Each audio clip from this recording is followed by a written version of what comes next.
Chapter 1. The Cracked Signet. It was on a bitterly cold morning in early March of 1891 that the case first reached us at 2 B Baker Street.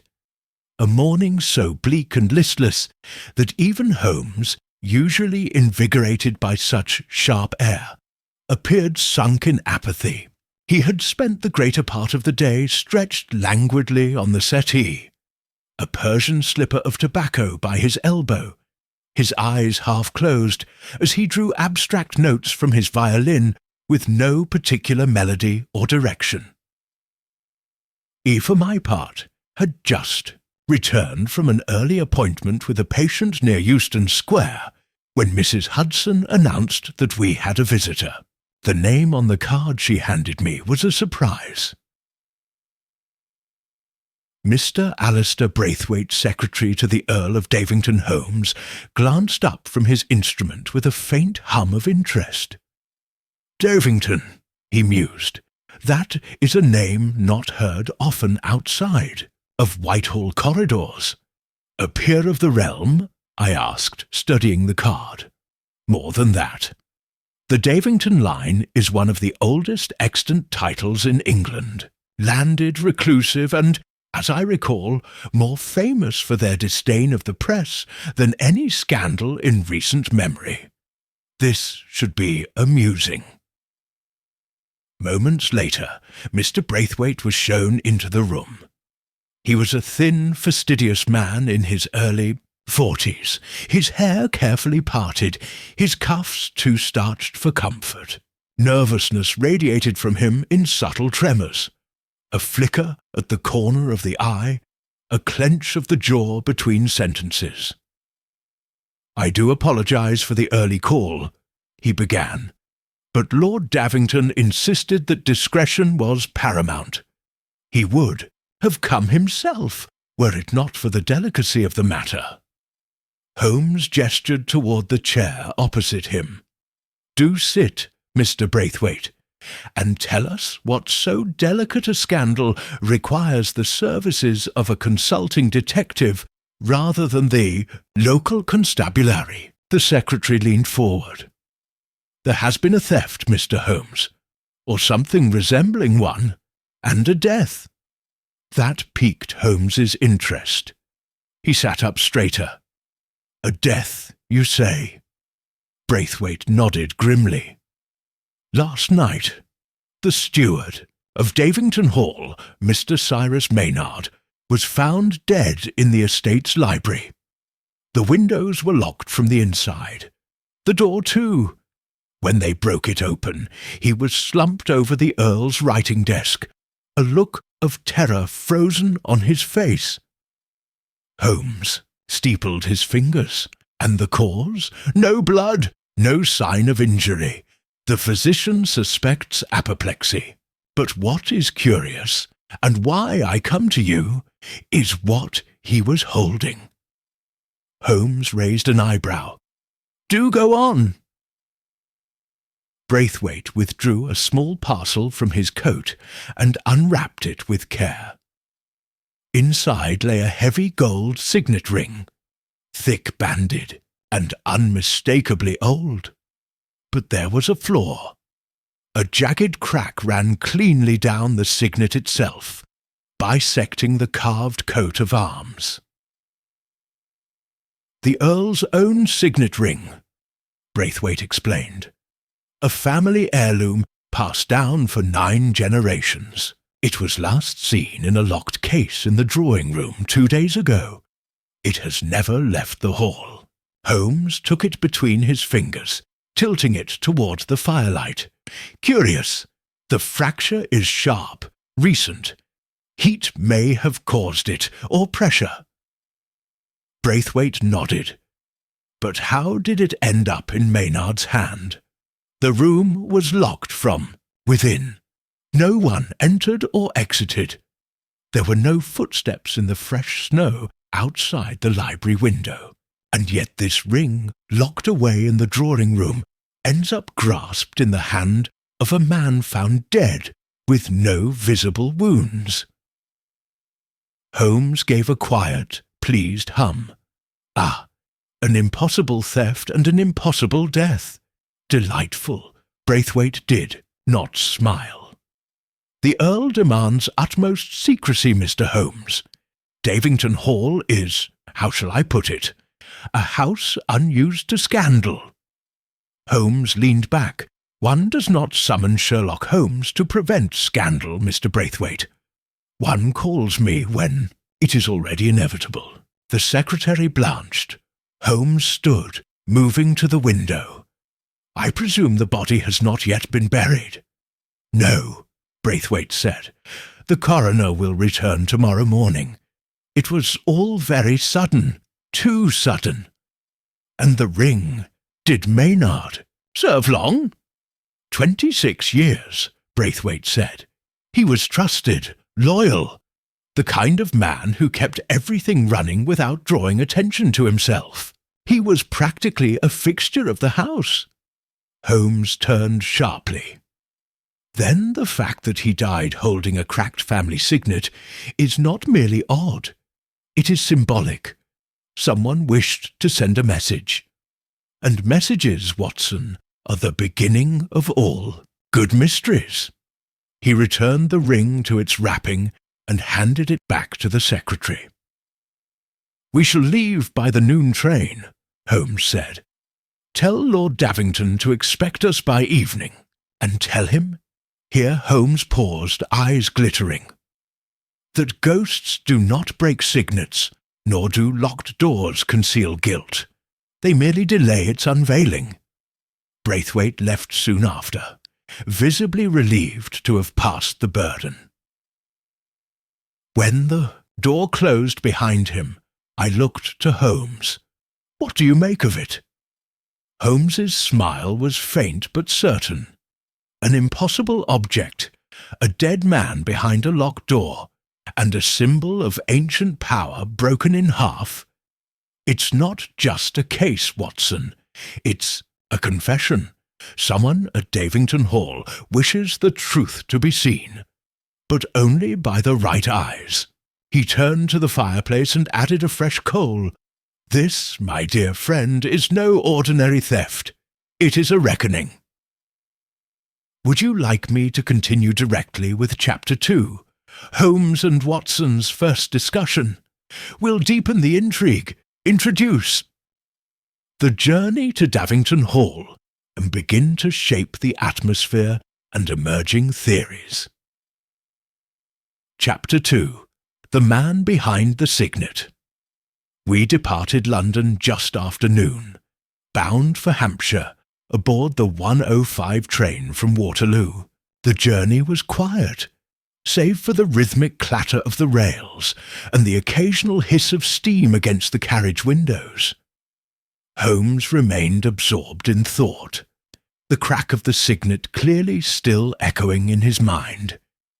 He sat opposite me, legs crossed, his eyes half closed, fingertips pressed together in that familiar attitude of meditative precision. He, for my part, had been reviewing the notes I had jotted down from Braithwaite's visit earlier that morning. The facts, such as they stood, were thin. A man dead in a locked room.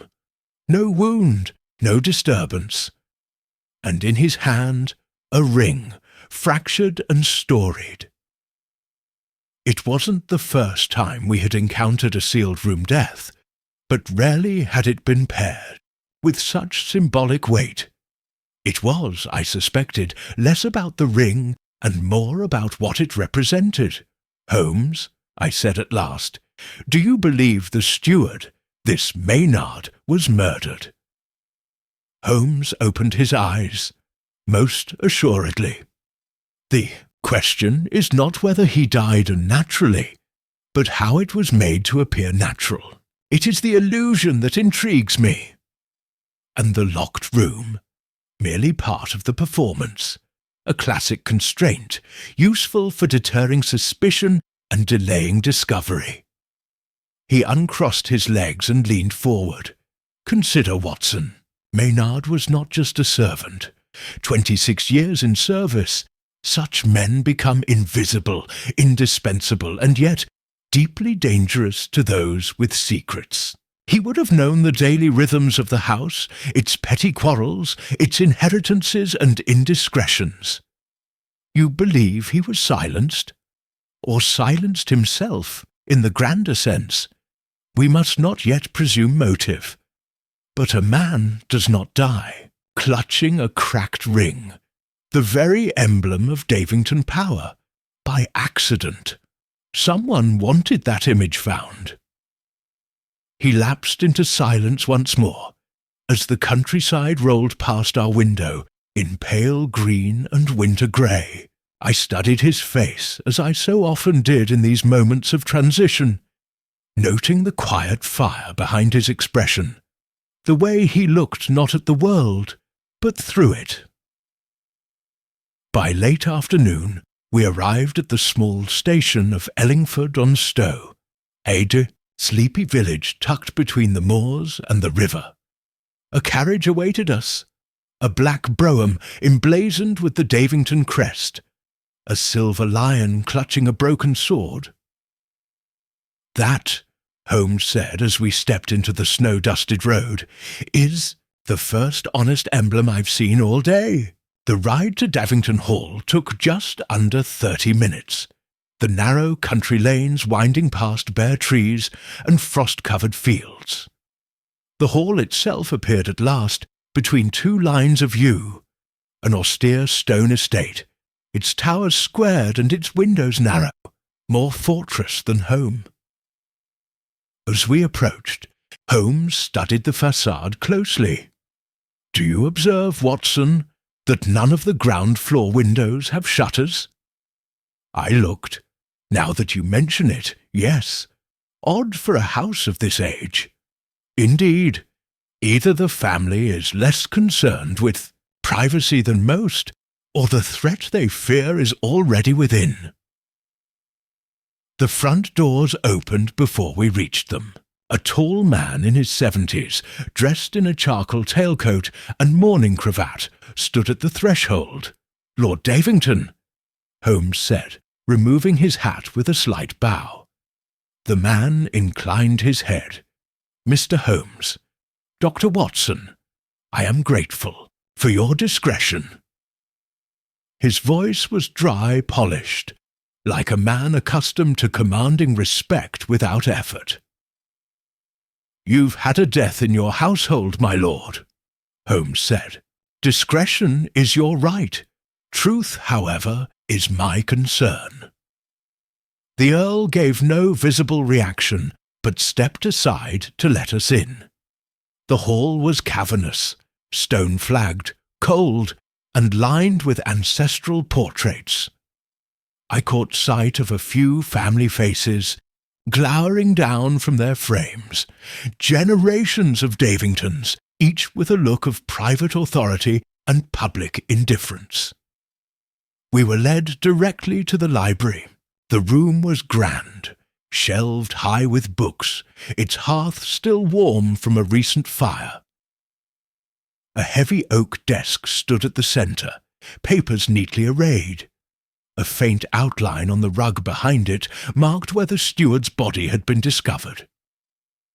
Beside it, a pair of glass inkwells and a single silver-topped cane remained untouched.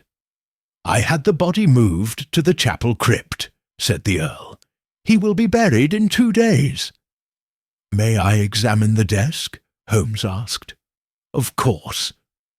Holmes moved slowly around the desk, his eyes sweeping over its surface, then bending low to examine the space beneath it. He pulled open each drawer, lifting a few ledgers, running his fingers across the interior woodwork. "There is dust inside this second drawer," Holmes said. "But the outer latch is clean. Recently opened." The Earl looked grim. "I have not touched it." "Then someone else has." He straightened, then moved to the window. "Locked when you found him?" "Yes." The key was still in his pocket. Holmes tried the latch, examined the sill. Then he glanced at the base of the desk and reached down. pulling out a small sliver of something white. He handed it to me. "Paper?" I asked. "No," he said. "Paraffin. A shaving from a candle, unburned." He looked at the light fixtures, along the wall, gas-fed. "Why would someone bring a candle into a room with gaslight?" I asked. "Because they didn't wish to be seen," Holmes said. He turned back toward the Earl. "My lord, who has access to the drawing-room where the ring was kept?" "Only myself. And Braithwaite. The case was locked. The key in my writing desk." "And your writing desk?" Holmes asked. The Earl's eyes flickered. "In my study." Holmes gave a single nod, then turned away from the window. "This was no crime of impulse," he said. "This was a message." "And what message does it send?" the Earl asked, his voice clipped. Holmes turned, and for a moment I saw the light catch in his eyes, the way it always did when a case began to quicken beneath his fingers. That someone in this house is no longer willing to remain silent. Chapter 3. The First Clues, a Scene of Deception. The library exuded that solemn dignity peculiar to English country homes, where history presses in through the walls, and even dust seems to have aged with purpose. Holmes stood at the centre of the room, unmoving, his gaze combing the scene with quiet precision. He had entered what I often called his silent storm, the early stage of a case when every sight, sound, and smell might speak volumes to him, while I remained 2 pages behind. "Watson," he said at last, kneeling, "observe the floor beneath the window." I stepped over and followed his gesture. There, barely visible to the eye, was a scuffed mark in the varnish, slight but distinct. "A heel drag," Holmes murmured, "curved to the right, likely from a man being lowered or falling." "Yet the window was locked from the inside," I reminded him. "Indeed, and the key in Maynard's pocket, according to Lord Davington, which raises the immediate question. If he fell or collapsed here, how did the window remain secure?"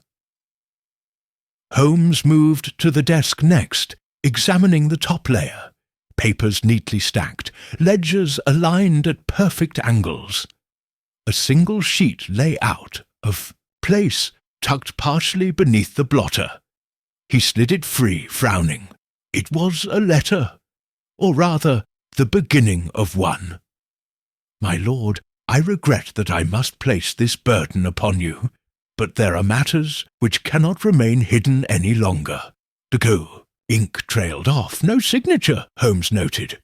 "No address, but the handwriting is precise, older, controlled, a practised scribe."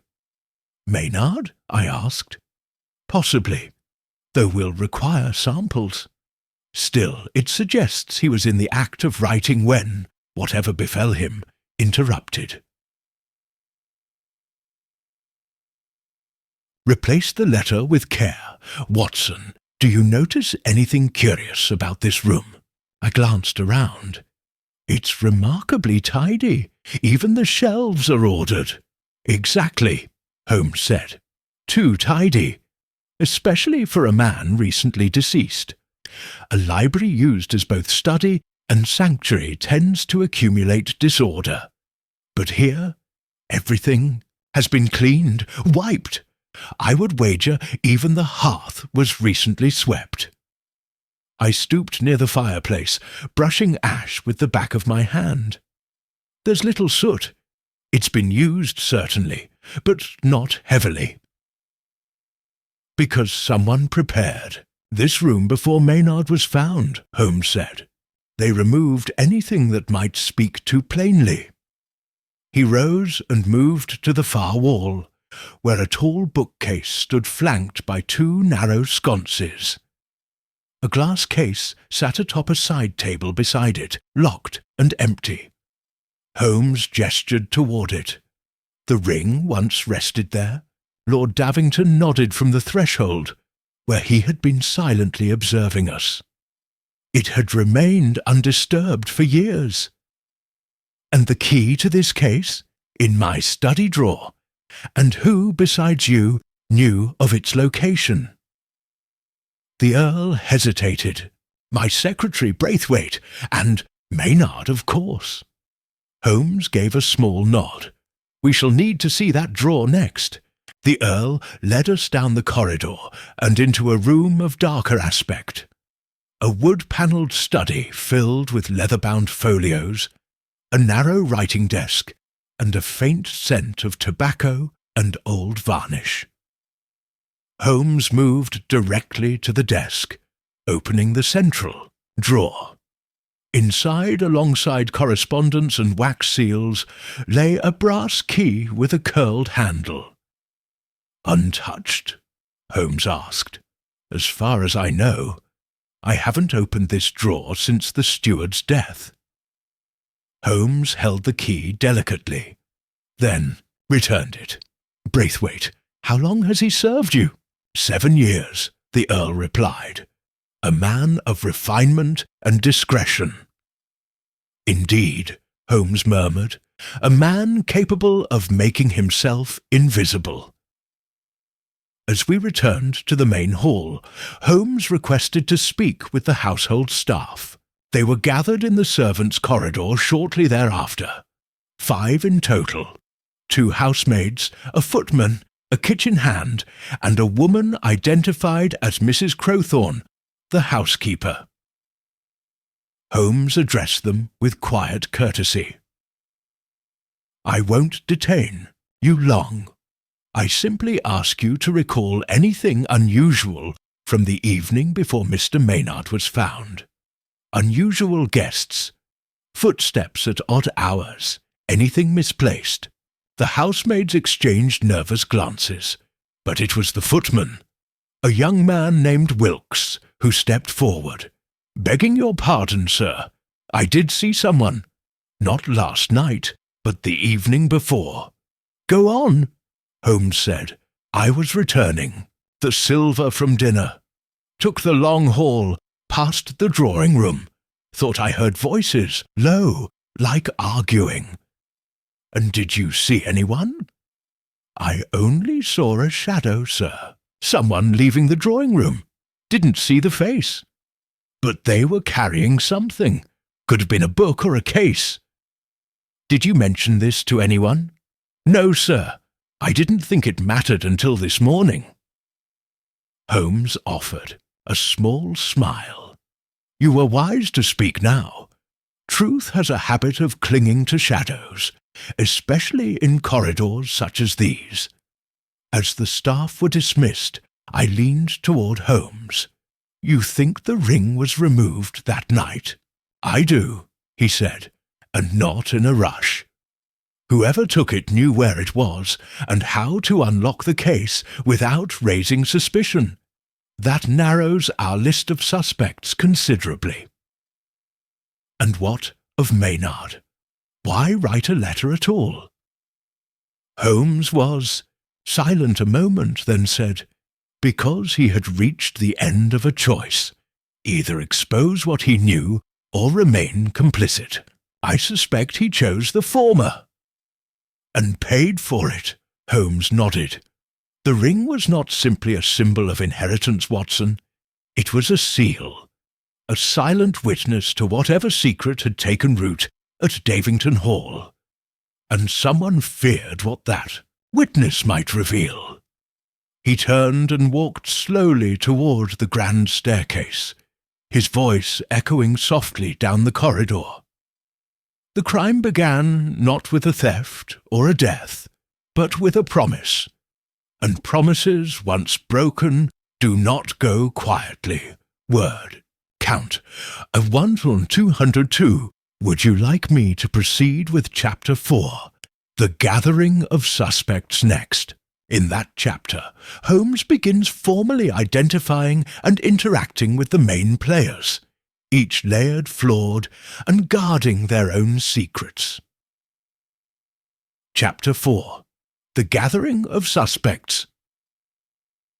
It was later that evening, just after supper, when Holmes requested a formal interview with the key members of the household. A sitting room near the rear of the manor was hastily arranged for the occasion. A cold chamber seldom used, its lace curtains drawn against the night, the air faint with coal smoke and lemon oil. Holmes and I entered to find 4 individuals, already seated.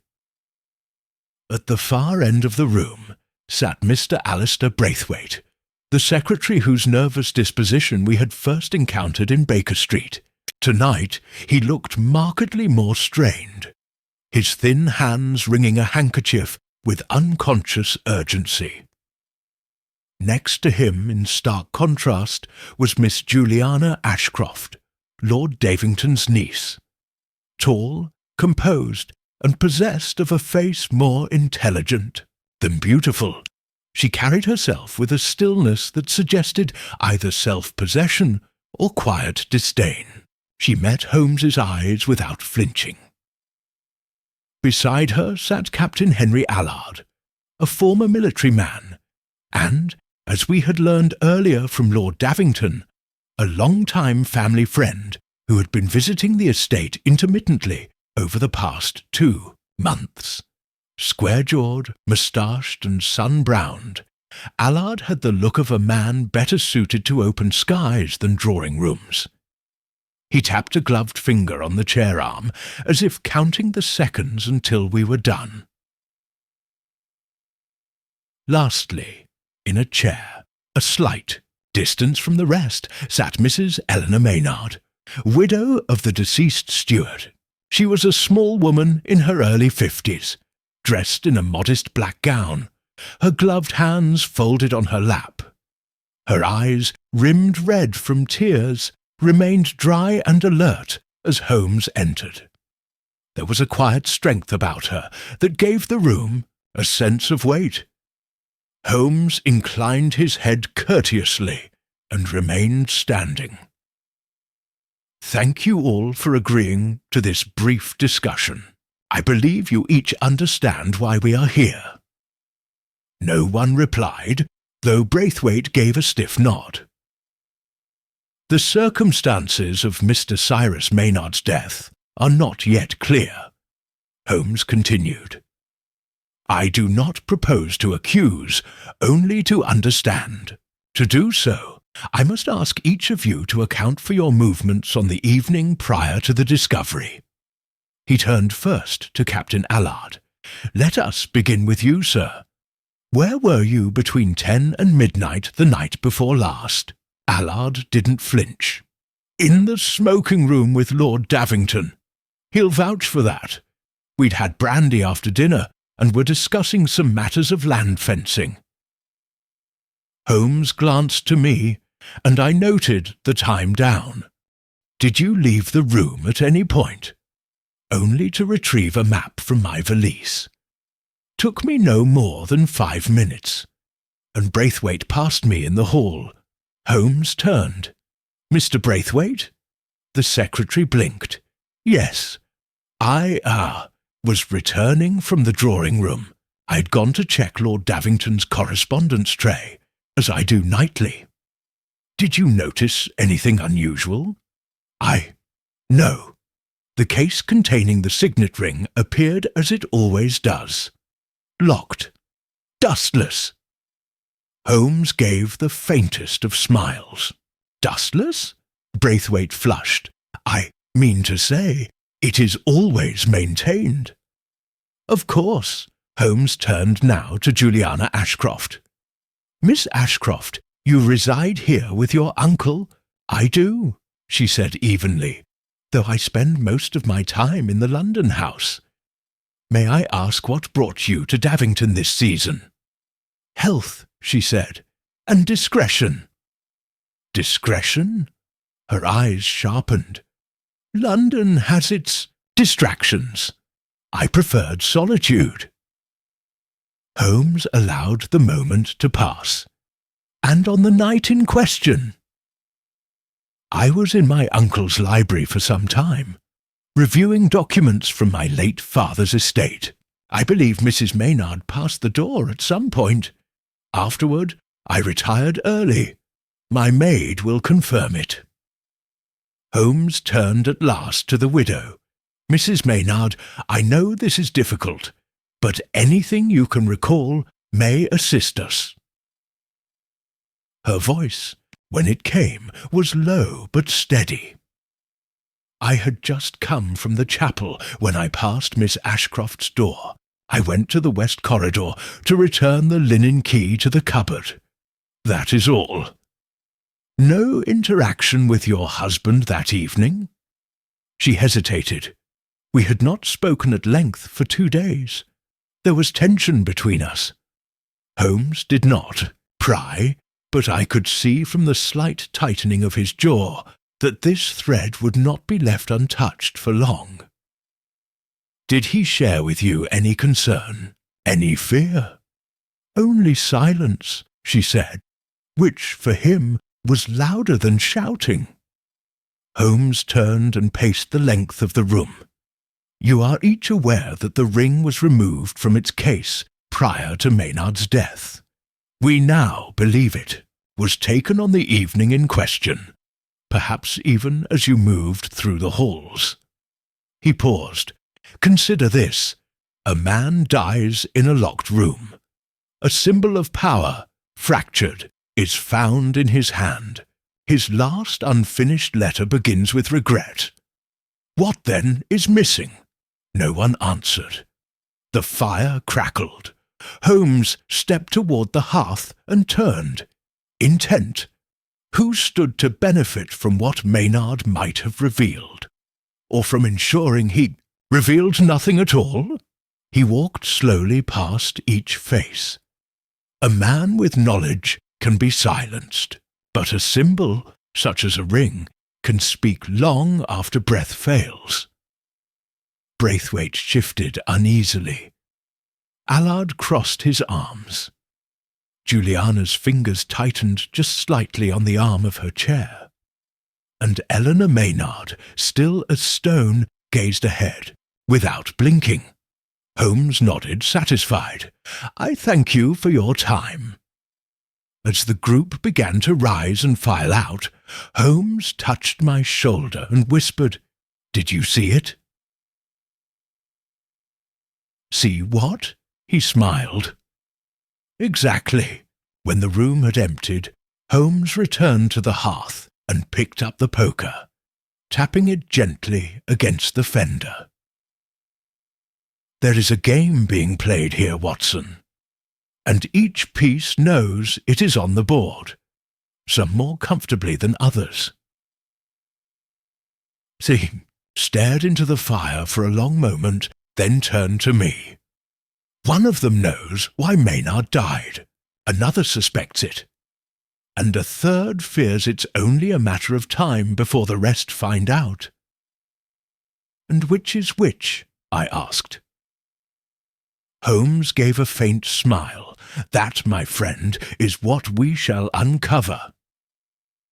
Chapter 5. First Suspects. The Red. Herring the following morning brought with it a peculiar stillness across the manor. A frost clung stubbornly to the hedges, and the clouds sat low on the horizon like a closed curtain. Holmes, however, was already awake and scribbling notes in his pocket journal by the time I descended to breakfast. He glanced up from his chair, by the fire as I entered the morning room. Watson, he said, we are about to witness Scotland Yard's least favourite pastime. And what might that be? He closed the notebook with a snap. A premature arrest. As if on cue, heavy footsteps sounded in the corridor, and Inspector Bell, one of Lestrade's lesser-known but serviceable colleagues, entered in the company of 2 uniformed men. Behind them, trailed Braithwaite, wringing his hands and whispering furiously, "I told you, Inspector, this is most irregular. The Earl has not authorized. I act under my own commission," Bell replied curtly, brushing past him and tipping his hat to Holmes and me. "Gentlemen, hope you don't mind the interruption. I've business here." Holmes rose, calm but alert. "Might I ask which direction your business is taking?" Bell sniffed. "To the steward's widow. We've had a tip from within the house." "Indeed?" Holmes said lightly. "And this tip concerns Mrs. Maynard?" Bell nodded grimly. "Anonymous. Note delivered this morning. Claimed Mrs. Maynard was seen leaving the drawing-room the night before the death, with something concealed beneath her cloak." Braithwaite, pale with anxiety, stepped forward. "Surely this must be a mistake. Eleanor, Mrs. Maynard, is no thief. She's devoted. She cared for Cyrus with a loyalty most wives would envy." Holmes turned to Bell. "And what precisely do you intend?" "To search her quarters, and if I find evidence, bring her in for questioning." Holmes held up a hand. "Inspector, might I accompany you?" Bell gave him a wary glance. "This isn't your case, Holmes." "No," Holmes said smoothly, "but I do enjoy watching a strong man kick in a door while wearing a blindfold." With a sigh, Bell relented, and we followed the procession to the north wing where the Maynards had resided. 2 small rooms at the edge of the servants' floor, modestly furnished, orderly, and dimly lit. Eleanor Maynard stood at the door, dressed in plain black, her hands folded in front of her. "I understand," she said, before Bell had spoken a word. "You've heard?" he asked, surprised. "The staff have ears," she said softly, "and a fondness for whispering things they do not understand." Bell stepped past her and began the search. Drawers were opened, boxes checked, and linens turned. Holmes, arms behind his back, watched without interference. Within minutes, one of the constables lifted a bundle from beneath the bed frame, a handkerchief wrapped around a small object. Bell opened it. Inside lay a brooch, gold with a bloodstone centre and the Davington crest engraved faintly on the clasp. Braithwaite gasped. "That's from the heirloom case!" Bell turned sharply. "Mrs. Maynard, do you care to explain?" Her eyes flicked to the brooch and then to Holmes. It was a gift from the Lady Davington, before her death. Cyrus asked me to keep it quiet. He said the family would not approve of such things passing below stairs. Holmes stepped forward. "When did she give it to you?" 2 years ago, just before she passed. She was kind to me." Bell frowned. "That may be, but it's still part of the estate's valuables. It belongs to the house." Mrs. Maynard nodded once. "Then take it." Her tone carried no defiance, only weariness. Holmes spoke. "Inspector Bell, you must surely agree that a single brooch, 2 years held and never pawned or worn, seems a poor motive for murder." "She may have taken more," Bell countered. Holmes turned. "And yet Maynard died with only a ring in hand, not stripped, not robbed," Braithwaite interjected. "But what if she knew about something he was going to reveal? Perhaps she feared being implicated." Holmes's eyes narrowed. "Curious theory, Mr. Braithwaite. One that required rather little time to form. Might I ask where you were this morning?" Braithwaite hesitated. "In my quarters, reading. And before that, I wrote to the London office. Routine updates. Did you visit the staff corridor? No. Holmes stepped toward him, voice still mild. You wrote this note, didn't you? Braithwaite flushed. I had concerns about Eleanor's behaviour. She had been quiet, grieving, uninterested in your gossip. Braithwaite looked away. Bell rubbed his chin, now visibly unsettled. Holmes, are you saying we've been misled? I'm saying, Holmes replied, that the brooch was planted. That bundle was far too recently wrapped. Creased fabric, fresh dust, no moth signs. Someone placed it there late last night, knowing it would be found. Bell turned red. I don't appreciate being made a fool. Holmes smiled thinly. Then next time, delay the performance until the curtain is drawn. Back in the sitting room, after the constables had departed and Mrs. Maynard was cleared with quiet apologies, Holmes returned to the hearth and stood staring into the fire. I joined him there, the flickering orange glow softening the lines of his face. You knew she was innocent from the moment Bell walked in, I said. She grieved cleanly, Holmes replied. There was no falseness in her manner, no excessive guilt, and no desire to prove herself beyond what was asked. That is the hallmark of the honest. And Braithwaite? Holmes exhaled through his nose. A coward, but not a murderer. He wished to divert suspicion, perhaps from someone else, or perhaps to elevate his own standing in the Earl's eyes. I leaned forward. Then who does benefit most from Maynard's death? Holmes's eyes darkened. We've been asking the wrong question. Oh? We ask who feared what Maynard would say. But what if the answer lies in what he already said? Not aloud, but written, or hidden. I considered this. The unfinished letter. Precisely. And what if the ring in his hand wasn't a clue left by the killer, but something Maynard clutched in defiance, something he managed to retrieve? The idea took hold quickly in my mind. You mean he intercepted it, took it from someone who had stolen it? Holmes nodded. And paid for it. He turned from the fire and moved to the window. The red. Herring is behind us, Watson. The real hunt begins now. Chapter 6. The Secret Clue. A Hidden Inconsistency.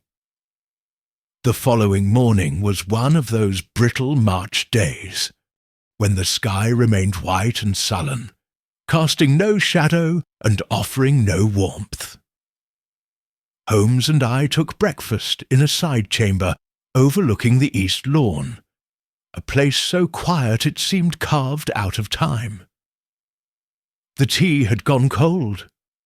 Holmes, I suspected, hadn't tasted a sip. He was reading the steward's letter again, the one discovered partially written in the library, its script interrupted before it could reach even a second paragraph. He'd read it aloud twice the night before, and now, in the silence of morning, he read it again to himself. My lord, I regret that I must place this burden upon you, but there are matters which cannot remain hidden any longer. That was all. No further ink, no final word. A clean line to the edge of the page, as though the pen had been lifted gently. Too gently for a man who had supposedly died of sudden apoplexy. Watson, Holmes said at last, folding the letter carefully, have you ever known a man to die in the act of writing and leave no blot? I looked up. Come again? No. Ink smear. No falter in the pen stroke. He did not slump or drop the quill. He stopped. Holmes opened a small case on the table, removing a magnifying glass and the letter. I examined it again early this morning. There's a small break, in the line, but it isn't the kind made by a shaking hand. It was lifted, deliberately. He tapped the paper lightly. Which means one of two things. Either Maynard was interrupted and rose to speak to someone, or someone else wrote the letter entirely. I frowned. A forgery. Perhaps, or perhaps an incomplete confession, meant to lead us astray. He stood abruptly. We're returning to the library. The library was still, but not untouched. Holmes moved at once to the desk, opening the drawers again with brisk confidence. From the third drawer, he retrieved a bundle of papers and set them before me. "Compare the handwriting," he said. The bundle was a collection of estate inventories, lists of wine bottles, furniture, horse feed, meticulously kept in neat, cursive, signed at the bottom of each page.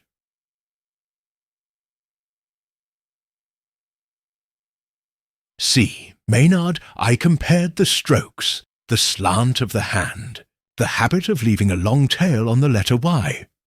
The letter on the desk matched well enough, but there was one difference.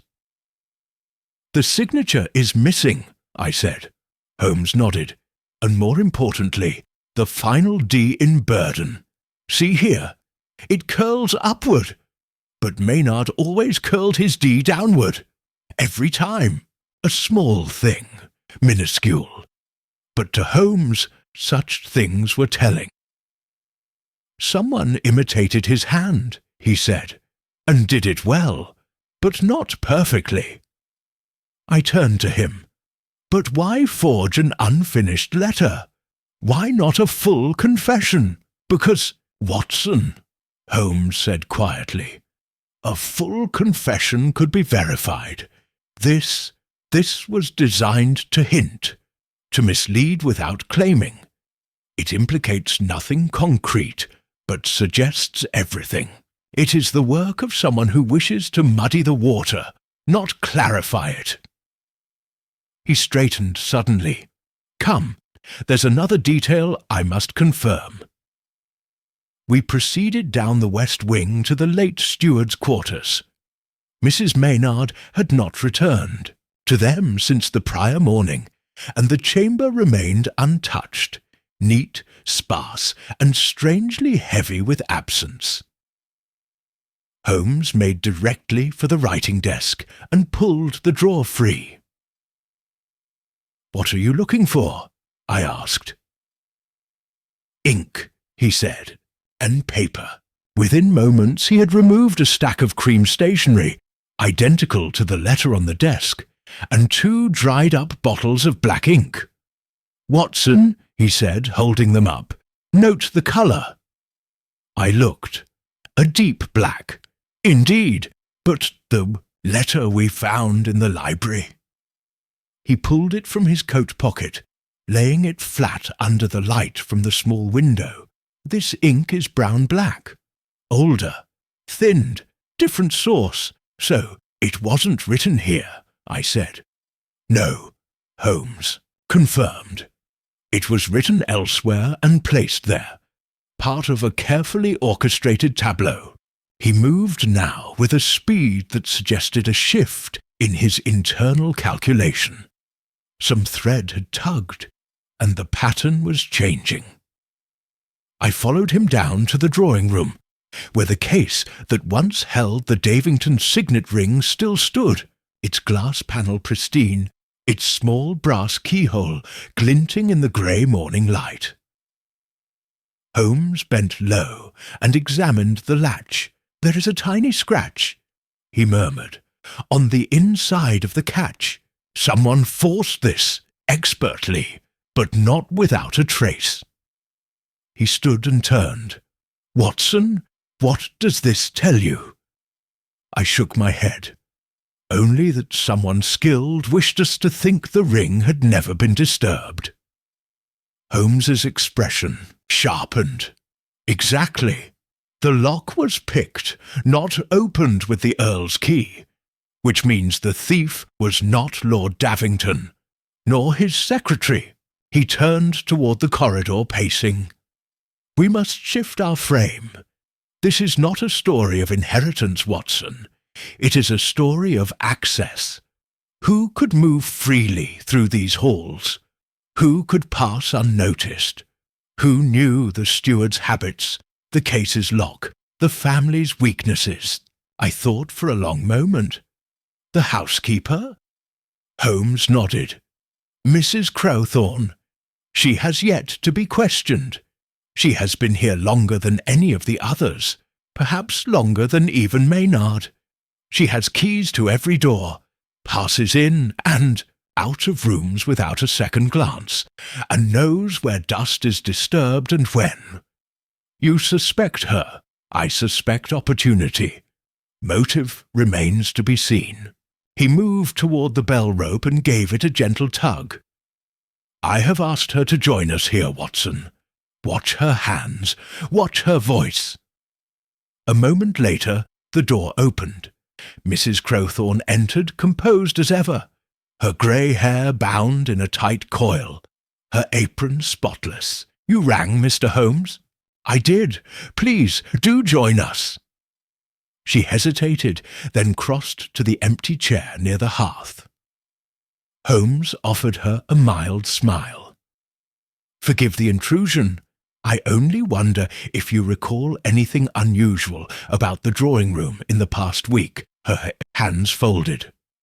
Unusual, sir? Yes. Anything moved, keys out of place, doors unlocked. She shook her head. No, sir, nothing I've seen. Holmes tilted his head. You've worked here how long, Mrs. Crowthorne?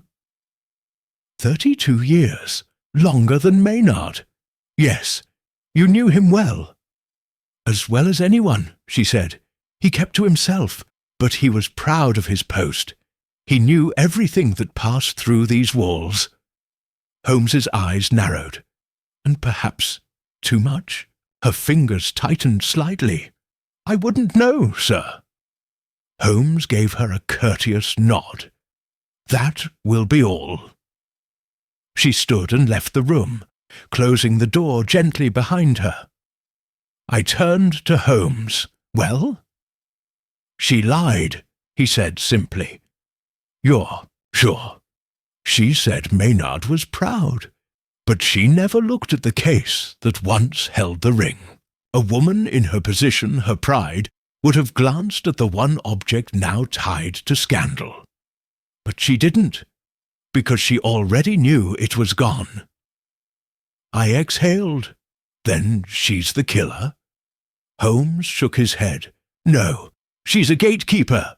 The real culprit is behind her, and has been walking freely beneath our noses. He turned, eyes distant.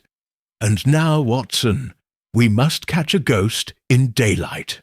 Word count. 103, Chapter 7. The crime grows stranger. It was just past midday when the case, already strange, took a darker and more confounding turn. Holmes and I had returned to our temporary quarters near the East Gallery. Holmes was pacing, slowly before the window, his hands laced behind his back, eyes distant. Outside, the afternoon mist drifted low over the gardens, curling around the stone fountains like breath across a mirror. I had been reviewing my notes on Mrs. Crowthorne, comparing them against our earlier conversations with Braithwaite and the captain. Something still didn't sit right about her answer, her hesitancy, her precision, the way she avoided even glancing at the broken display case where the signet had once rested. She's not the one, I murmured aloud. She knows too much, but says too little. That sort of silence can be protective, not necessarily guilty. Holmes paused in his pacing. Just so. She is concealing something, but not necessarily the murder. She's a sentinel, one who guards the wrong door without realizing it. Before I could reply, a sharp knock came at the door. It was Daniel, the younger footman we had seen briefly during the staff gathering. His face was pale, eyes wide, and his voice low and strained, begging, "Your pardon, sir, but I think you'd better come." Holmes straightened at once. "What is it?" Daniel hesitated, then said, "It's Mr. Braithwaite. He's gone." "Gone?" I echoed. "What do you mean?"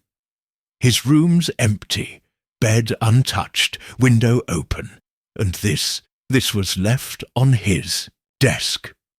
He handed Holmes a folded sheet of notepaper, its edges smudged, the seal torn. Holmes unfolded it and read, "I can no longer remain where ghosts walk freely, and truth festers in locked drawers. I regret only the weight I did not carry sooner. Forgive me, but I must go where silence cannot find me."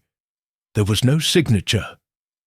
Holmes read it twice, then tucked the note into his coat. "When did you last see him?" he asked. "Last night, sir, after dinner. He retired early. Told Mrs. Crowthorne he was feeling unwell." Holmes glanced to me. "Get your coat, Watson." We followed Daniel down the servants' corridor, across the rear of the manor, and up a narrow staircase to the upper floor. Braithwaite's quarters were modest, but fastidiously arranged. 2 suitcases near the wall, one half-packed, and the wardrobe door hanging slightly ajar. The window was open, letting in a knife of cold air. Outside, a narrow ledge stretched toward the next wing, no more than a foot wide. Holmes examined the sill. "No prints," he murmured. "Either wiped or he never used it." He turned to the desk and examined the paper again. "This is not a suicide note, Watson. This is misdirection." I frowned. "Then where is he?" Holmes moved to the wardrobe and examined the bottom edge. There, near the corner, he pulled back a wool coat and retrieved a second sheet of folded parchment far older than the first. Its texture was heavy, and its edges were worn. He opened it slowly. What we read stopped me cold. "To my Lord Davington, you must know, though it may pain you, that I cannot conceal it any longer. The ring is no longer safe. I fear what it may reveal. I have hidden it away for now, but there are those within the house who suspect what I know. If anything happens to me, look to the west alcove in the chapel crypt, beneath the stone of St. Marcellus. May God forgive my delay." C.M. Holmes looked at me. "Now we understand. Braithwaite found this in Maynard's effects," I said. "Yes, and feared he was next. But why not bring it to the Earl? Because Braithwaite is no fool. He knows that power protects itself first. He had to act alone, or not at all." Holmes paced once, then turned. "We go to the crypt. Now." The chapel was small and ancient, built from grey stone, and cloistered within a hedge of cypress. The crypt below was reached by a narrow flight of steps, half mossed and slick from years of damp. The air grew colder as we descended, the scent of mildew and damp soil rising to greet us. Holmes led with a lantern. The chamber beneath was small and vaulted, with 6 stone alcoves on either side, simple cold resting places for former Davingtons. Each bore a carved name, though most were worn to near illegibility. We found St. Marcellus near the end, a low stone slab set into the wall, unassuming. Holmes set down the lantern and ran his hand along the base of the stone. After a moment, he drew his penknife and pried gently into the seam where one slab met another. With a low crack, the corner lifted. Beneath it, wrapped in oilcloth and dust, lay a small wooden box. Holmes lifted it carefully and opened the latch. Inside lay the signet ring, whole, untouched, uncracked. We stared in silence, but then I began. Holmes closed the lid gently. The ring Maynard held was a duplicate, a forgery. Someone staged the entire scene, his death, the forgery, the false letter, to suggest he had stolen and perished with the original. And Braithwaite, he fled with the truth, or to shield it. Perhaps he meant to meet someone, or to escape before the deception caught up with him. Holmes turned, lantern in hand, but now we know two things. 1. The ring in the library was not the original, and 2. Maynard knew. I followed him back up the steps, the air thick with damp and implication. Back in the open air, Holmes paused and looked up at the looming silhouette of Davington Hall. "There's someone here," he said softly, "who has not yet made a mistake. They've set each piece carefully, sacrificed pawns, used mirrors to deflect blame." He glanced to me, "But that final move is near, and I intend to be watching when it's made." Word count. 205, Chapter 8. Holmes tests a theory. By the time we returned from the chapel crypt, dusk had begun to gather. The lamps at Davington Hall burned pale in the gloaming, and the great house looked more like a painting than a place of residence. Silent, brooding, layered with secrets. Holmes said nothing during the walk back, save for the occasional hum of thought beneath his breath. His focus was narrowing, the pieces at last aligning in his mind, though the picture they formed remained veiled from me. It was in the drawing-room, while the staff prepared supper, that Holmes made his next move. He asked that Miss Juliana Ashcroft be invited for tea. She arrived a short while later, dressed immaculately in a dark velvet gown and long gloves, her posture as upright as ever. She offered Holmes a nod of politeness, though her eyes were cool. "You requested my presence, Mr. Holmes?" "I did," Holmes replied warmly. "May I offer you some tea?" "I rarely drink it after sunset, thank you." Holmes poured himself a cup nonetheless, stirring slowly, his expression thoughtful. "I have been revisiting the matter of Mr. Maynard," he said conversationally, "and I must say, his last letter was quite the enigma." Juliana said nothing. "Dizzy struck me," Holmes continued, "as curious that a man of his temperament, so methodical, so deliberate, should leave a letter unfinished, not even a blot, no smudge. Perhaps he was interrupted," Juliana offered lightly. "Indeed," Holmes replied, "or perhaps the letter was never his to begin with." Her eyes flicked to him, just briefly, then away again. Holmes smiled. "You see, Miss Ashcroft, there is something I find most unusual about this case. Not the murder itself. That is banal in its inevitability. But the choreography. Someone has gone to great lengths to orchestrate this mystery. The forged letter, the cracked signet, the false accusation of Mrs. Maynard. Each step designed, not to reveal truth, but to bury it beneath clever lies." Juliana folded her hands. "And you believe I had something to do with that?" "I believe," Holmes said gently, "that you have long since learned how to be still in a room full of men who underestimate you. Her face betrayed nothing. "That is not a crime." "No," Holmes agreed, "but it makes for a formidable opponent." A silence stretched between them, taut as wire. At last she spoke. "My uncle values discretion. Perhaps that is what you mistake for secrecy." Holmes nodded. "And yet even discretion has its limits, especially when it begins to obscure justice." Juliana rose. "I do hope, Mr. Holmes, that your deductions come with proof. I'd hate to see Davington Hall turned into a spectacle." She walked toward the door, paused, and looked back over her shoulder. "Some legacies are not built to survive too much light." When she was gone, I turned to Holmes, who had not moved. "Well?" I asked. He sipped his tea. "She knows something, but I suspect she is protecting someone else. Captain Allard."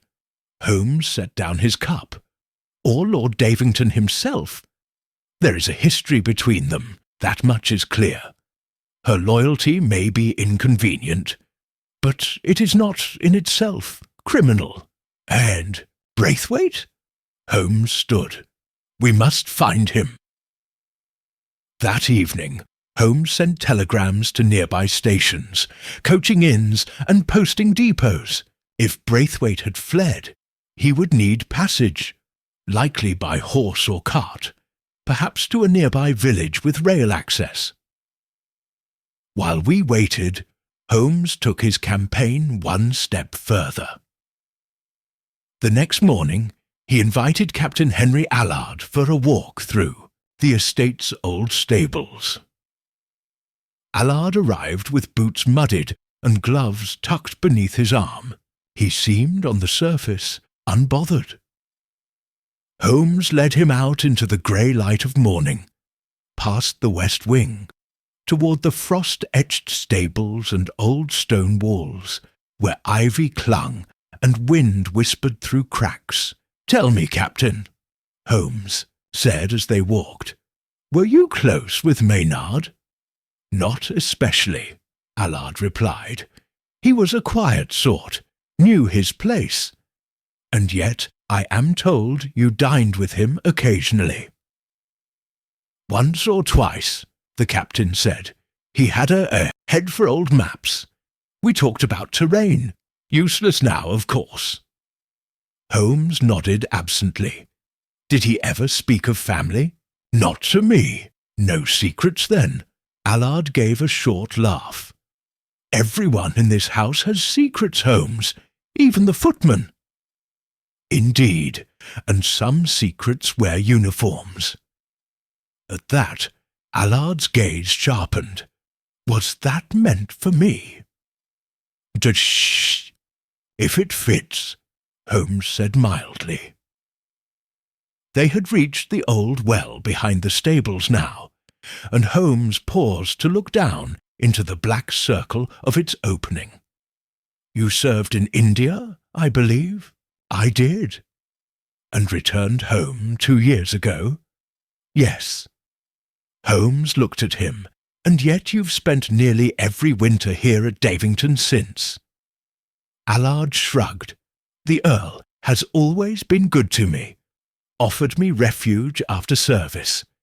This house is quieter than London, unless one is hiding something." Allard's expression darkened. "You throw suspicion like breadcrumbs, Holmes. I won't snap at them." Holmes gave a faint smile. "Perhaps not. But if I were to ask you where you were the night Braithwaite vanished, in my quarters, asleep, can anyone confirm that?" "No." Holmes nodded. "Then it seems we are left to our own deductions." They parted ways at the stable entrance. Holmes stood still for some time, looking out over the hedgerow beyond. When he rejoined me in the study, his expression had sharpened. "Allard is lying," he said. "About his alibi? About far more than that. His past, his connection to the Earl. perhaps even the ring. I stared. You think he forged the cracked signet? I think someone in this house forged more than that. They forged an entire narrative. Holmes paced slowly to the window. Braithwaite's disappearance is not a retreat, it's a strategy. He is waiting to see who panics first. And the one who panics is the one we want. A knock at the door interrupted us. Daniel again, breathless. Sir, there's a message. A carriage was seen at dawn, waiting near the old post road. No one claimed it. Holmes's eyes narrowed. Then the next move is upon us. He turned to me, his voice calm but electric. Tonight, Watson, we let the trap spring. Chapter 9. A second attempt. The culprit strikes again. The wind rose with the dark. By evening, Davington Hall lay shrouded in a thick veil of mist that curled through the hedgerows and pressed against the glass like a living thing. The temperature had dropped sharply, and even the manor's thick stone walls could not fully keep the chill at bay. The air inside was quiet, too quiet. It was the kind of silence that settles before thunder. Holmes, having spent the late afternoon pacing the perimeter of the house with Daniel in tow, returned with the faintest gleam in his eyes. He removed his gloves at the hearth and turned to me with the look I'd seen before, only when the game was on the verge of resolution. "Watson," he said, "tonight will be decisive." He spoke the words not with excitement, but with grim certainty. "What do you suspect will happen?" I asked. "That depends," he said, "on whether the snake believes it is still hidden in the grass, or knows it's been spotted." He stepped closer to the fire, warming his fingers. "I've left the original signet in its recovered box beneath a locked drawer in the study," he added. "It will be bait. Its absence is still unknown to all but you and me. And if the thief returns for it, then we shall know our culprit." I nodded. "And if they strike again, more violently?" Holmes's expression turned to stone. "Then they will find I am prepared. We waited through dinner. The household, already subdued, seemed further restrained. Miss Ashcroft did not appear. Neither did Captain Allard. Lord Davington dined in silence, pushing food about his plate with the air of a man whose thoughts were better suited to strategy than sustenance. Only Mrs. Maynard seemed restored to herself, her chin high and eyes steady. Holmes observed her closely during the meal, but said little, his gaze shifting only occasionally toward the empty chairs. By 9:30, the household had begun to retire.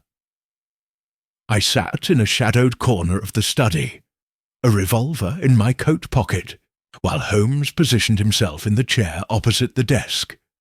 The lanterns had been lowered to a dim glow. Outside, the fog clung to the windows like breath upon a mirror. The signet ring lay secured in the second drawer, locked, but its presence was intentionally made known by Holmes's earlier mention in the hearing of a few listening ears. The trap had been set. We waited. An hour passed. Then, just as the grandfather clock in the hall began to toll 10, there came a sound. Soft, a creak. I tensed. Holmes raised a hand slightly, cautioning silence. Footsteps, barely audible, moved down the carpeted hall. A faint shift of shadow near the study door. Then, nothing. Holmes remained motionless, his gaze fixed on the crack beneath the door. From where I sat, I could just make out the distortion of the rug shifting. The latch clicked, Slowly, the door inched open. A figure entered, shrouded in a dark cloak, the hood raised. They moved with purpose to the desk, pulled the drawer handle, and cursed softly at finding it locked. Holmes struck. In one movement, he stepped forward and grasped the intruder's wrist with an iron grip, flinging back the hood in a single, fluid motion. The face revealed was pale and startled. Juliana Ashcroft. She struggled only for a moment before going still, her eyes wide. "You," she breathed. "Indeed," Holmes said, releasing her slowly. "Do be careful, Miss Ashcroft. Reaching for things in the dark can be quite dangerous." I stepped forward from the shadows. She straightened, her poise returning by degrees. "I came to confront you," she said. "I knew you were hiding something. The ring." Holmes raised an eyebrow. "Then why the cloak? And why reach for the locked drawer?" She said nothing. "Let me save us time," Holmes said. "You were not here for justice. You were here to finish what someone else started." Juliana's mouth parted as if to object, but Holmes spoke over her. "Where is Braithwaite?" The colour drained from her face. He left." "No," Holmes said. "He tried to leave, but someone intercepted him. You knew where he was. Going. He trusted you, didn't he?" She said nothing. Holmes's voice hardened. "Miss Ashcroft, you may still believe you're protecting someone, but protection ends when silence leads to a second crime. Where is he?" Juliana turned slowly to the fire, her face pale in its glow. For a moment I thought she would deflect again, but when she spoke, it was barely above a whisper. "There's a gardener's shed, just beyond the south wall. He said he'd wait there until he could reach the village." Holmes turned to me. "Watson, go. Take Daniel. If he's alive, we must reach him before someone else does." I didn't wait for another word. Reached the shed in under 10 minutes. Daniel had brought a lantern, which we raised high as we entered the cracked wooden door. Inside, among the damp tools and garden twine, huddled behind a stack of crates, was Alistair Braithwaite. Cold, gaunt, eyes sunken from lack of sleep, but very much alive. He flinched as we approached, but Daniel called softly, and he seemed to recognize us. "You're safe now," I said. "Holmes sent me." Braithwaite nodded, but his voice trembled. "I didn't think she'd turn on me, not Juliana." "She wasn't working alone," I said grimly, "but we need to hear it from you." He swallowed hard. "I found the real ring, the letter. I showed her. I thought, fool that I was, that she wanted to help expose it." I nodded slowly. "Come back with us. There's more to learn, and a reckoning to come." Back at the hall, Holmes had remained with Juliana, who now sat slumped in the study chair, the weight of consequence settling on her shoulders. She did not resist as we entered with Braithwaite. "I only wanted to protect the house," she said softly. "My uncle, his legacy, you don't know what it meant to him." Holmes studied her with something close to pity. "Miss Ashcroft," he said, "you forged the letter. You planted the cracked ring. You staged a tragedy to make a loyal steward seem a thief. You framed a grieving widow, and now you justify it as tradition." She stared into the fire, silent. "I did what I thought was right." "No," Holmes said. "You did what was useful, but what is right is yet to come." He turned to Braithwaite. "Are you ready?" The secretary nodded. Holmes faced us all, his tone resolute. "Tomorrow I gather everyone. and then, once and for all, we shall unravel this. Chapter 10. The true motive begins to surface.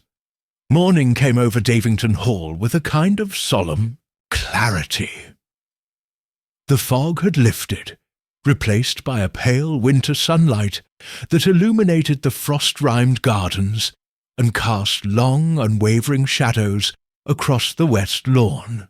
There was no wind, no bird call, only stillness, as if the house itself was waiting. Holmes moved early, summoning Lord Davington, Captain Allard, Juliana Ashcroft, Mrs. Maynard, and Braithwaite to the library. Mrs. Crowthorne stood just outside the doorway, her apron immaculate, her face carved from quiet stone. The Earl, clad in mourning black, stood by the fireplace, arms folded. His gaze was not on Holmes, but on the empty chair that once belonged to Maynard.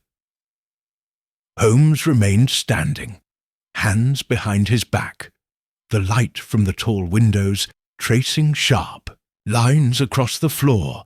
"I've asked you here," he began, "not to deliver accusations, but to restore order to a story that was deliberately fractured. What began as the discovery of a cracked ring has revealed a truth far more damaging than a broken heirloom." No one spoke. Holmes stepped closer to the desk. The signet that was found in Maynard's hand was not the original. It was a forgery, cleverly aged but flawed in the design. The real ring was hidden beneath the chapel crypt, under the stone of St. Marcellus, along with a letter written by Maynard himself. He gestured to Braithwaite, who stood quietly near the window. Mr. Braithwaite discovered that letter after the steward's death. Rather than bring it directly to the Earl, perhaps fearing it would be suppressed, he confided in Miss Ashcroft. Holmes now turned to her. "You took it, and what you did next was elegant in its cruelty. You forged a new letter, implied guilt, and cracked a false ring to create the appearance of a scandal contained. You buried the real truth to preserve something you thought sacred, the family name." Juliana, seated with hands clasped tightly in her lap, met his gaze. Her expression was not defensive, but resigned. "I only did what I thought would protect us," she said. "No," Holmes replied. "You did what would protect a legacy built on silence." He looked now to Lord Davington. "Tell me, my lord, how much did you know of the events at Calcutta?" The Earl flinched. "Slightly. I was a boy," he said. "Only 13. I knew nothing until years later." "But you knew something," Holmes said quietly. "You knew your father, the previous Earl, was involved in an incident, a lost consignment, native staff imprisoned, one killed, and a man blamed in his place." The room was very still. Cyrus Maynard, Holmes continued, was that man. Murmur rose from the others. Lord Davington's jaw tightened. It was decades ago.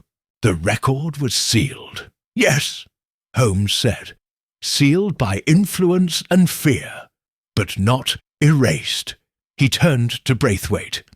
"You found the record in the family archive?" The secretary nodded. "Maynard's name was redacted in the official report, but I found a personal journal.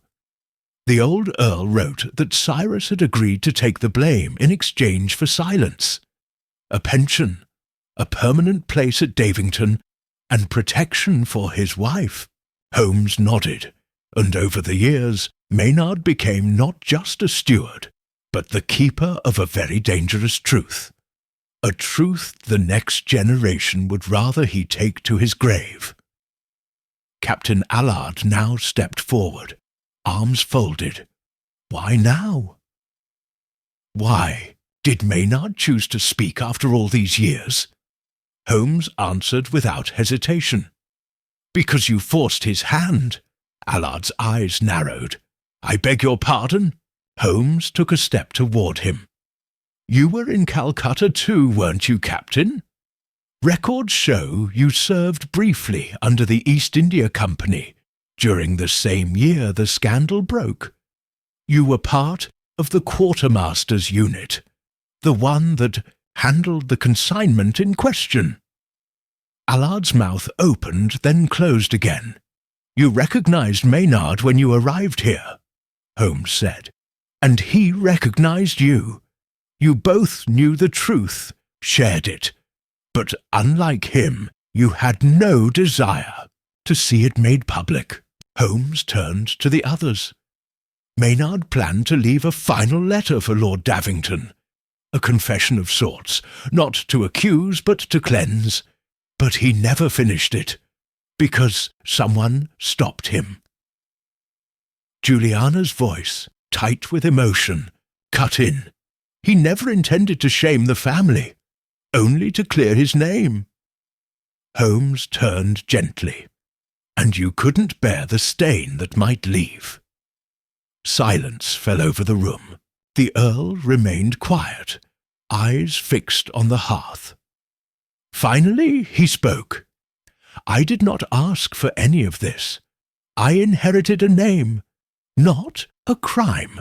Then now is the time, Holmes said, to decide whether that name continues to stand for silence, or something better. He stepped back. I've prepared a full account. Scotland Yard will receive it, along with the real ring, the letter, and Braithwaite's testimony. Lord Davington closed his eyes briefly, then gave a short nod. Let it be done. Captain Allard turned and walked out without another word. Later that afternoon, Holmes and I stood once more by the window of the guest room, overlooking the chapel. The air was clearer than it had been in days. A single crow perched on the parapet, unmoving. I don't believe Miss Ashcroft meant for anyone to die, I said. She didn't, Holmes replied. But she made it possible. In the end, it was not malice that fueled this case, but loyalty twisted into blindness. And Maynard? He was tired of carrying their guilt. He had lived his punishment quietly for too long. Holmes looked down at the frost-laced grass. You see, Watson, this was not a story of theft. It was a reckoning wrapped in family crests and passed-down lies. I watched him for a moment, then said quietly, Do you believe the Davington name will survive? Holmes's smile was faint. Perhaps. But names, Watson, mean little when their foundations rot. It is not the ring that carries weight. It is the truth one wears beneath it. We left Davington Hall that evening, just as the sun dipped behind, the hills casting the estate in long golden light. Behind us, the echo of silence faded, and before us, the tracks of truth ran straight and cold into the dusk. Of course, here's Chapter 11 of Sherlock Holmes and the case of the cracked signet, continuing naturally from the previous section, where Holmes carefully orchestrates his final strategy to expose the last piece of deception. Chapter 11. The Bait. Holmes' Grand Strategy. Despite the Earl's solemn acceptance of Holmes's findings, the air within Davington Hall remained tense in the days following the confrontation. The estate breathed uneasily, as though the house itself knew that the scandal, though revealed internally, was not yet truly over. Some truths, Holmes once remarked, when unearthed, do not settle quietly. They shudder and echo and pull down weaker stones around them. It was with this thought that Holmes prepared his final move. "There remains," he said to me as we sat in the shadowed drawing-room late that evening, "one thread left dangling, and it is the most dangerous of all." He spoke in a tone low enough that even the creaking of the firewood nearly drowned it out. "You refer to Captain Allard?" I asked. Holmes nodded. "He is the last piece, Watson, the architect behind the deeper silences of this house. It was Allard who recognized Maynard, Allard who feared exposure, and it was Allard, I believe, who set the machinery in motion that Juliana only later adorned with her forgery and guilt. But we have no proof. Not yet," Holmes said. "But we have bait." He rose and began pacing. "You see, Watson, men like Allard cannot help themselves. They are trained to control the terrain, to plan and manipulate. But they despise loose ends. The thought that Braithwaite remains alive, that the real signet ring is in play, gnaws at him. He must tie it off. He must strike again." I sat forward. "You intend to draw him out?" Holmes gave a faint smile. "With assistance." The next morning, Holmes called a private audience with Lord Davington and Braithwaite. Together, they agreed to stage an announcement, a declaration that the journal containing the full Davington India scandal, and not merely the ring or the letter, had been recovered. It was to be formally presented to Scotland Yard representatives 2 days hence. Of course, no such journal existed, but it was enough. The news was spread quietly but deliberately. A whispered leak to Mrs. Crowthorne, a guarded discussion in the servants' hall, a stray comment left for the groomsmen to overhear. Holmes ensured that by sundown every ear in the house had buzzed with the rumour. Especially, he hoped, one particular ear.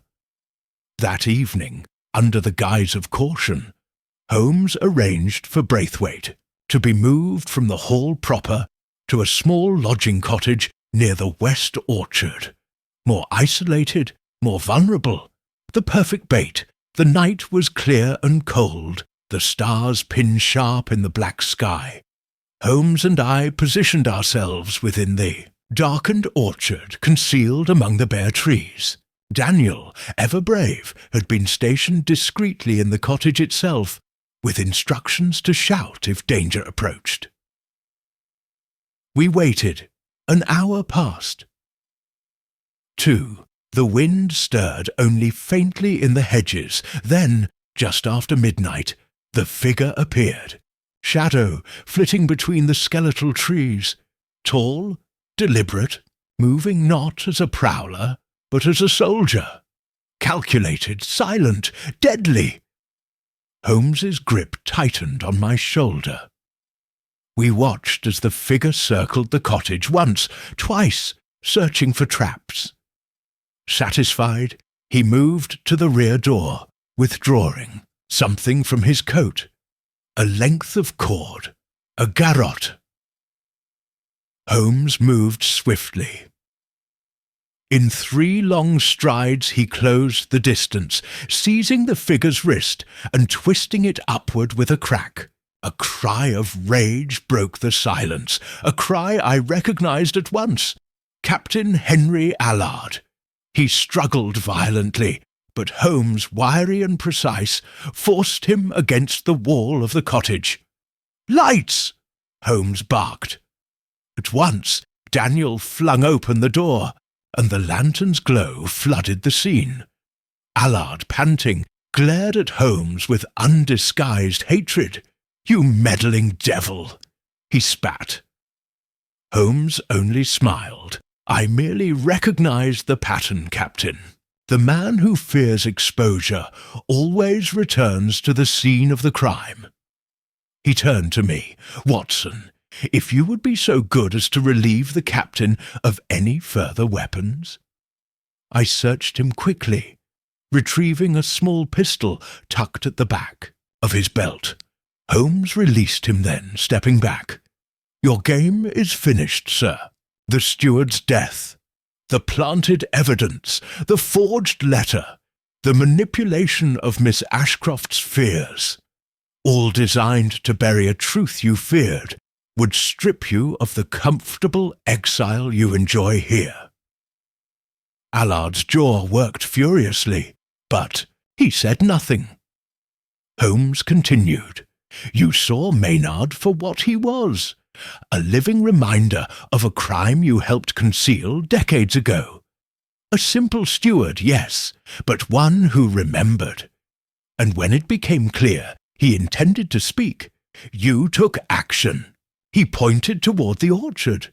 You arranged the cracked ring to suggest theft.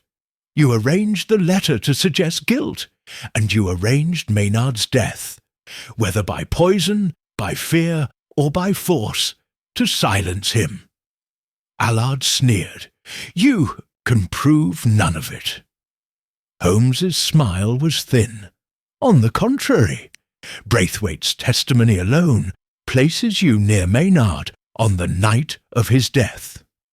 You slipped into the library under the pretense of retrieving documents for fencing surveys. A mundane excuse, but enough." He stepped closer.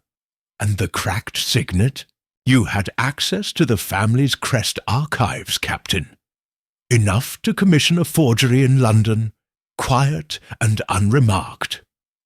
Holmes's voice dropped to a near whisper. "But your greatest mistake was underestimating Maynard. He did not go quietly. He left clues.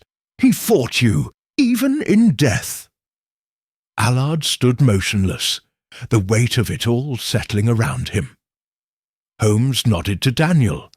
"Escort him back to the hall.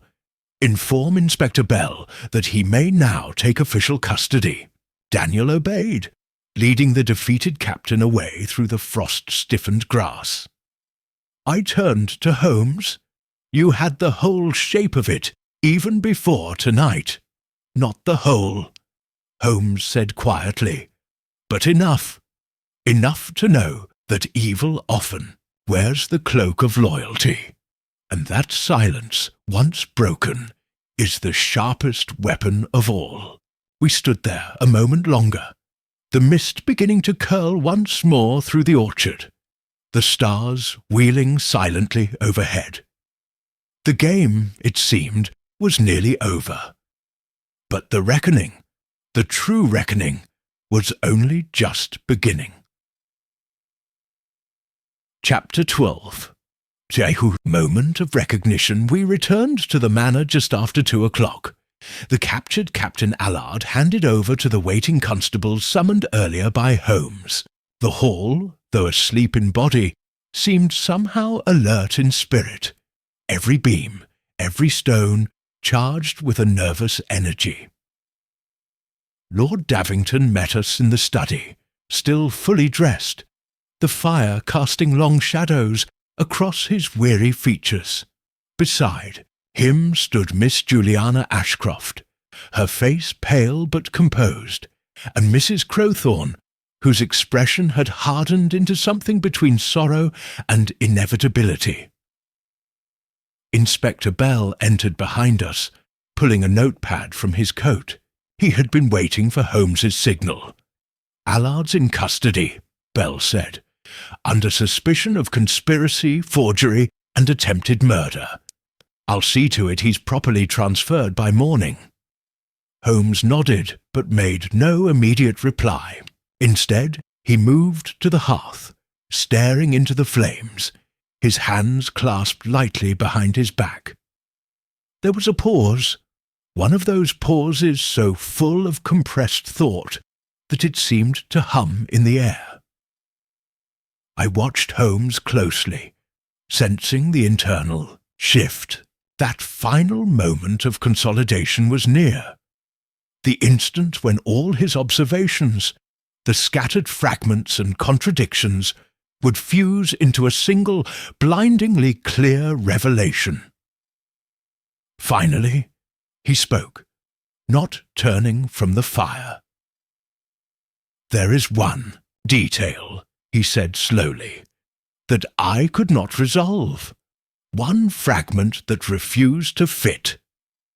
Bell looked puzzled. "I thought we had our man." Holmes smiled faintly. "We have a man, but not the whole truth." He turned then, the firelight catching the sharp planes of his face.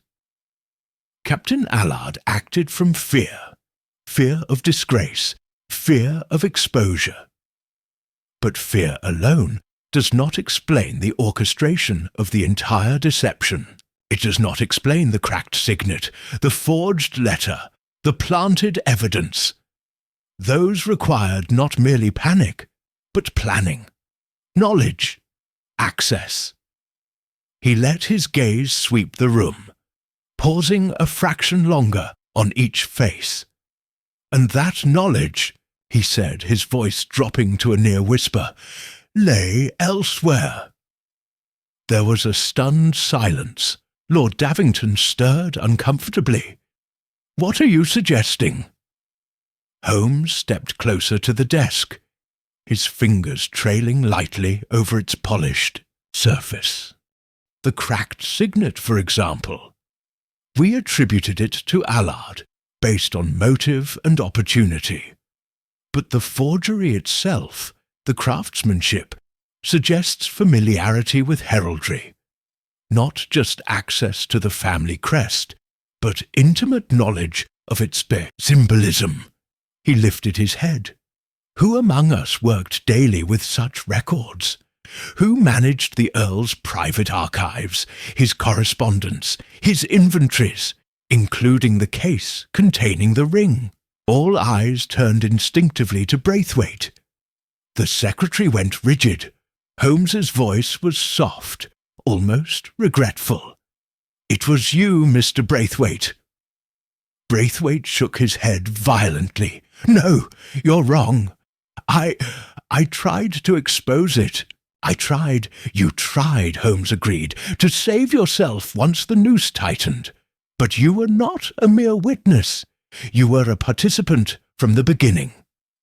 He walked slowly around the desk, speaking as he moved. "You knew of the scandal. You found the journal. You realized its power. And you realized, too late, that you could neither sell it nor suppress it without drawing suspicion." He paused beside the window, looking out into the blackness. "So, you made yourself a victim. You leaked the truth selectively. You framed Mrs. Maynard. You positioned yourself as an innocent man caught between greater powers." Holmes turned, and his voice sharpened. "But you overplayed your hand. You forged the partial letter to suggest Maynard's guilt, forgetting that Maynard's own hand curled his D downward, not upward. You planted a brooch among Mrs. Maynard's effects, forgetting that linen closets show the age of stored cloth. And you claimed to have found the letter too late. Yet the ink on the page was older than anything in your own study." Braithwaite looked trapped, a man cornered by invisible walls. "You panicked when Holmes found the real ring hidden beneath the chapel," I added, catching the light in Holmes's eyes. "You panicked because the forgery would soon be exposed." Holmes nodded. "And in your panic, you fled to the gardener's shed, not to hide, but to prepare your next move." Braithwaite opened his mouth as if to protest, then closed it again, defeated. Holmes stepped back, folding his arms. "You feared Allard, yes. But more than that, you feared losing your position, your carefully constructed web of influence. You thought you could control the story. You thought you could engineer a scandal small enough to survive." Braithwaite bowed his head. Inspector Bell approached him grimly. "I'll need your statement." The secretary said nothing as the inspector led him away.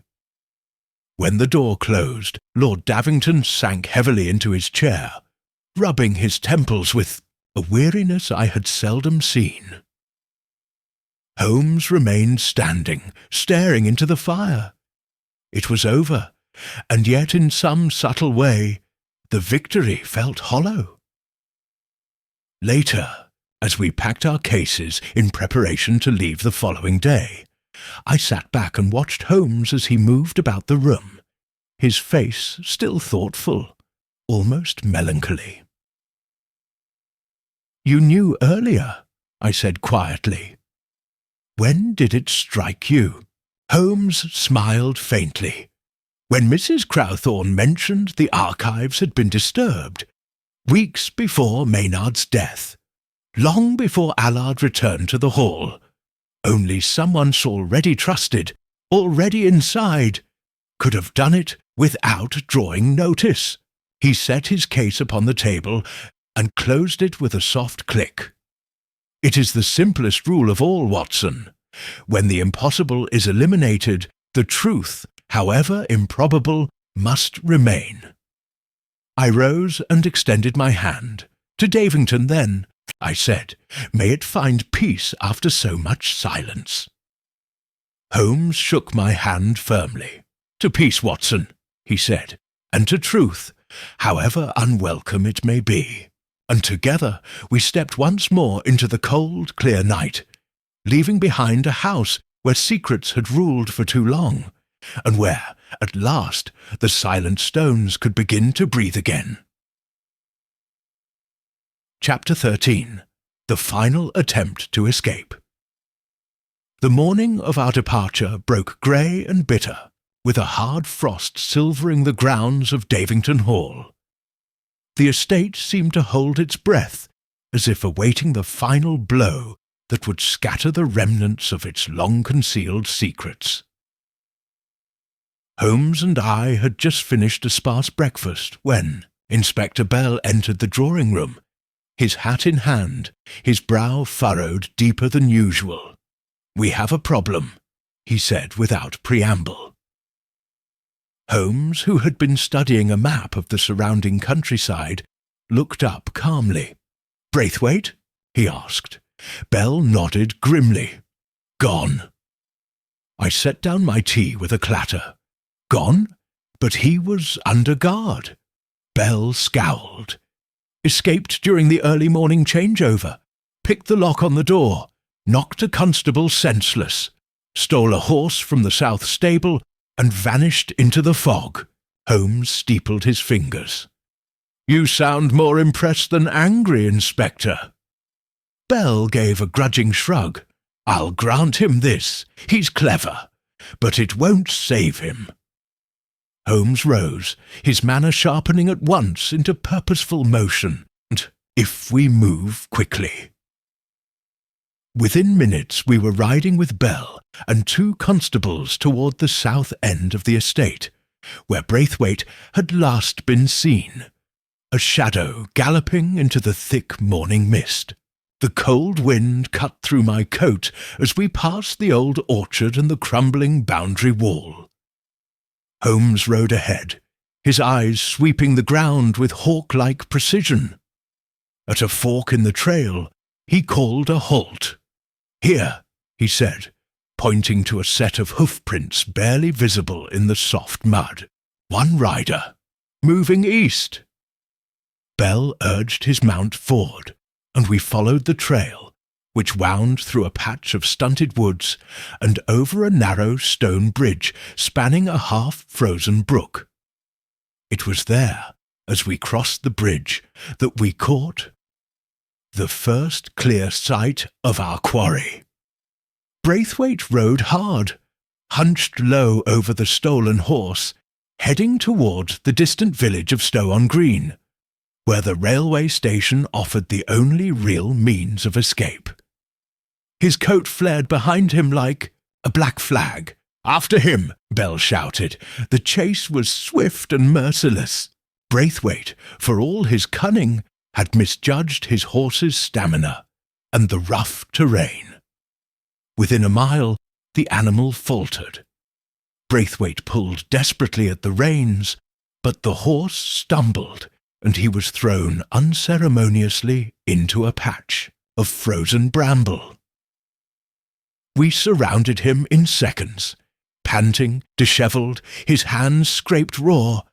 Braithwaite rose slowly from the thorns, his defiance spent. Holmes dismounted with fluid grace and approached him. "Why run, Mr. Braithwaite?" he asked quietly. "You had already buried the truth once. Did you think you could bury yourself as well?" Braithwaite said nothing, his chest heaving with exhaustion and cold. Bell stepped forward with cuffs ready. "You'll answer for this, in London." Braithwaite only laughed, a low, bitter sound, and allowed himself to be taken. The return to Davington Hall was a sombre affair. Lord Davington met us at the steps, his face unreadable, as Braithwaite, shackled and defeated, was led past him. "He will stand trial," Holmes assured the Earl quietly, "for conspiracy, forgery, and obstruction of justice. He will no longer stain these halls." The Earl nodded, but I could see that the cost of truth had left its mark on him. "Perhaps," he said slowly, "this house can be more honest in its next life than it was in its last." Holmes inclined his head in acknowledgment, but said nothing. Inside, Miss Ashcroft watched from a high window, her expression a complicated knot of grief, shame, and perhaps, though she would never say it aloud, a sliver of relief. The estate. Staff went about their duties with an unspoken understanding that a chapter, long and heavy with unspoken sins, had closed. Holmes and I returned once more to the study, gathering our things in preparation for departure. As Holmes packed away the last of his notes, I ventured a question that had lingered since our chase. "To show, you think Braithwaite planned to disappear entirely? Start a new life under a new name?" Holmes shook his head. "No, he had nowhere to run to. Men like Braithwaite carry their guilt with them like an invisible chain. Even had he reached London or France or beyond, he would have remained a prisoner." He closed his satchel with a snap. He ran because for a brief moment he thought he might outrun himself. Holmes paused at the doorway, glancing back at the room, at the ancient oil paintings, the cracked leather armchairs, the dust motes dancing in the slanted sunlight. "Davington Hall will survive, Watson, but it will never be the same." I followed him out into the corridor, the heavy doors closing softly behind us. As we descended the steps toward the carriage, Mrs. Crowthorne stood waiting, a simple brown envelope in her hands. "For you, sir," she said to Holmes, her voice steady, "from the late Mr. Maynard, left with me for safekeeping. He said it was to be given to the man who would ask the right questions." Holmes accepted the envelope with a grave nod and opened it. Inside was a single page. "To whom it may concern, truth is heavy, but it is lighter than chains." C.M. Holmes tucked the letter into his coat without a word. As we rode away from Davington Hall for the final time, the morning mist parted briefly, and I caught a last glimpse of the great house, the towers stark against the pale sky, the windows gleaming coldly. It seemed at that moment less a fortress of secrets and more a monument to survival. Another case closed, I said softly. Holmes shook his head. Not closed, Watson. Laid open, and with that we turned toward the waiting world, leaving the cracked signet, the broken legacies, and the painful truths behind. Chapter 14.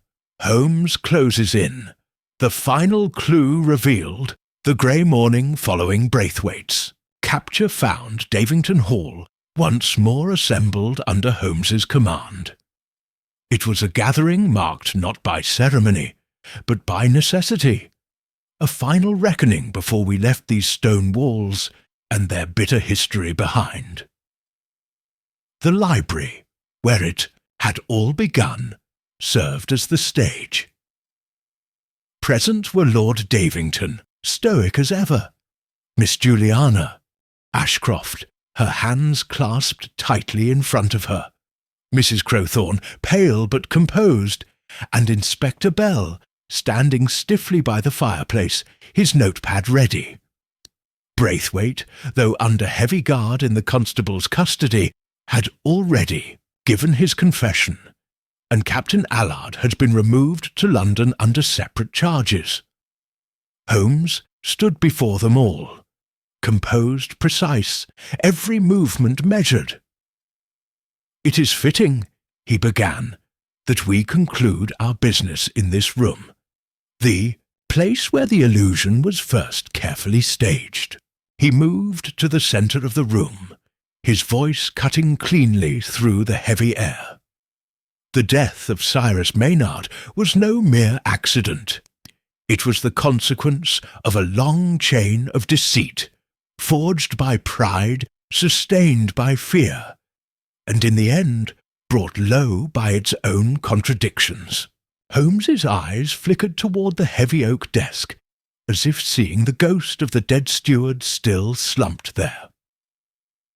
Maynard, he continued, was the keeper of a secret, a scandal reaching back decades to the Earl's family dealings in India, a wrong done in the name of wealth and position. And though he bore the burden of that silence faithfully for years, time and guilt made him determined to set the record straight before he died. He lifted the real signet ring, recovered from the chapel crypt, and held it up. This ring, the true Davington signet, was hidden, not stolen. It was never intended for personal gain, but to force a reckoning. It was Maynard's way of demanding acknowledgment without seeking revenge, a final act of quiet defiance. He set the ring down on the desk with a sharp click. But others, he said, sought to twist that defiance for their own ends. Holmes turned his gaze to Juliana.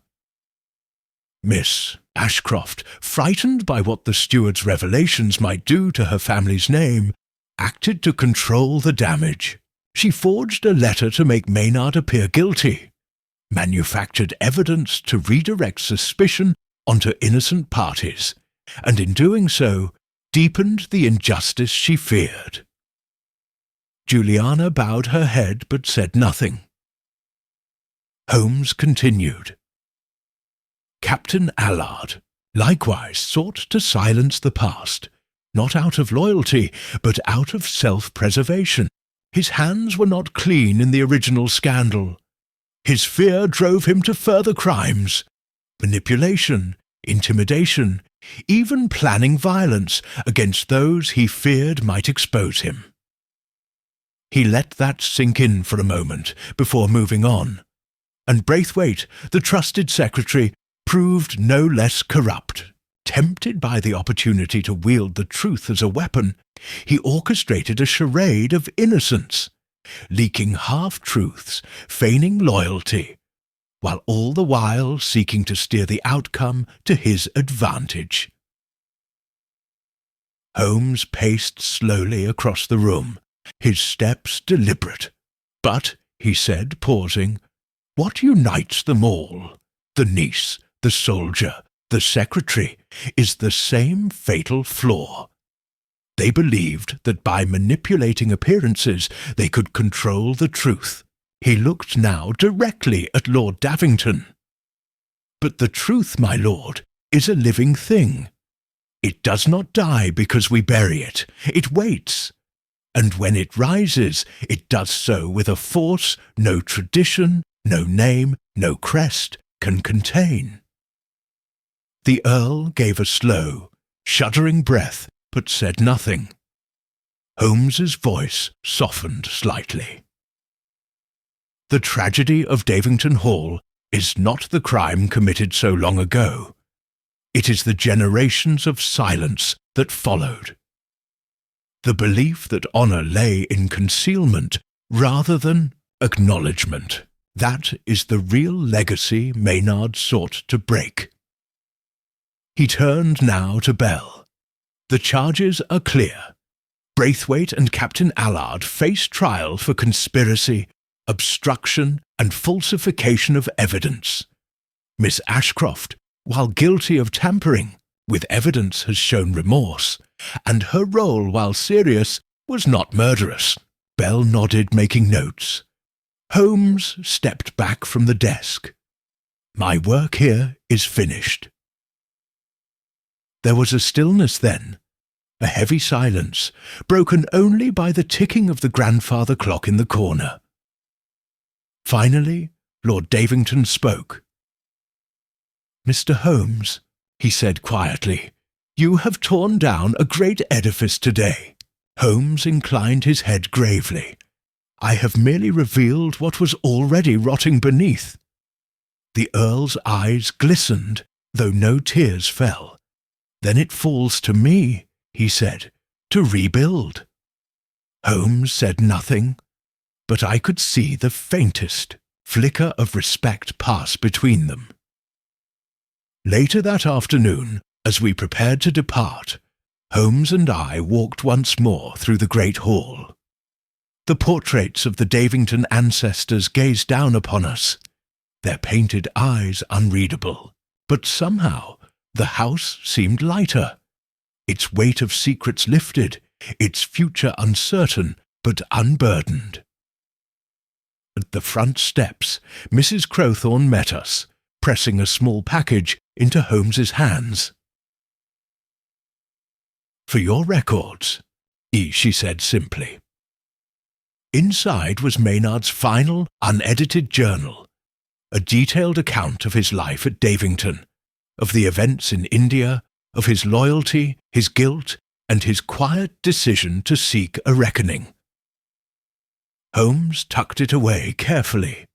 Our carriage rattled away from Davington Hall. I turned back for one final look. The house stood tall against the winter sky, not as a monument to silence, but as a testament to endurance. "You were right," I said softly. "Truth is a living thing." Holmes smiled faintly, watching the grey fields pass by. "And it has a habit, Watson," he said, "of finding its way home." Chapter 15. The Final Gathering. It was just before noon when the drawing-room of Davington Hall was prepared for what Holmes called the final consolidation of facts.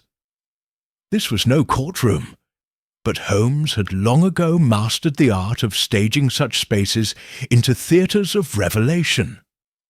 The heavy velvet curtains were drawn back to allow light to pour across. The rug where Maynard's shadow no longer lingered. The desk had been cleared save for one object, the authentic unbroken signet ring, placed dead centre like a crown of evidence. At Holmes's request, I had assisted in drafting the invitations, delivered not by post, but hand-delivered via Daniel, who had served loyally and with remarkable discretion throughout the affair. Those summoned arrived within the hour. Lord Davington, still dressed in subdued greys, entered first. He walked with slow, deliberate steps, but no longer with the stiffness of denial. His gaze fell on the signet, and he paused, but did not reach for it. Next came Miss Juliana Ashcroft, composed in a high-necked gown of dark green, her face pale but controlled. She seated herself quietly and avoided looking at the Earl. Mrs. Maynard, now wearing her mourning veil slightly lifted, was next. She took a seat in the corner by the window, her hands folded in her lap, her eyes unreadable. Holmes had invited her personally. Mrs. Crowthorne arrived last, flanked by a constable. Though not charged with any crime, her role as the house's gatekeeper had placed her uncomfortably close to the epicenter of secrecy.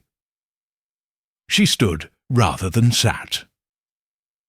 Holmes entered, precisely at noon, as the great hallway clock struck once. I followed him in and stood to the side as he took the floor. "Ladies and gentlemen," Holmes began, his voice steady and conversational, "thank you for joining me one last time." He moved behind the desk, standing with the ring between his hands. "In recent days, we have unraveled a conspiracy decades in the making.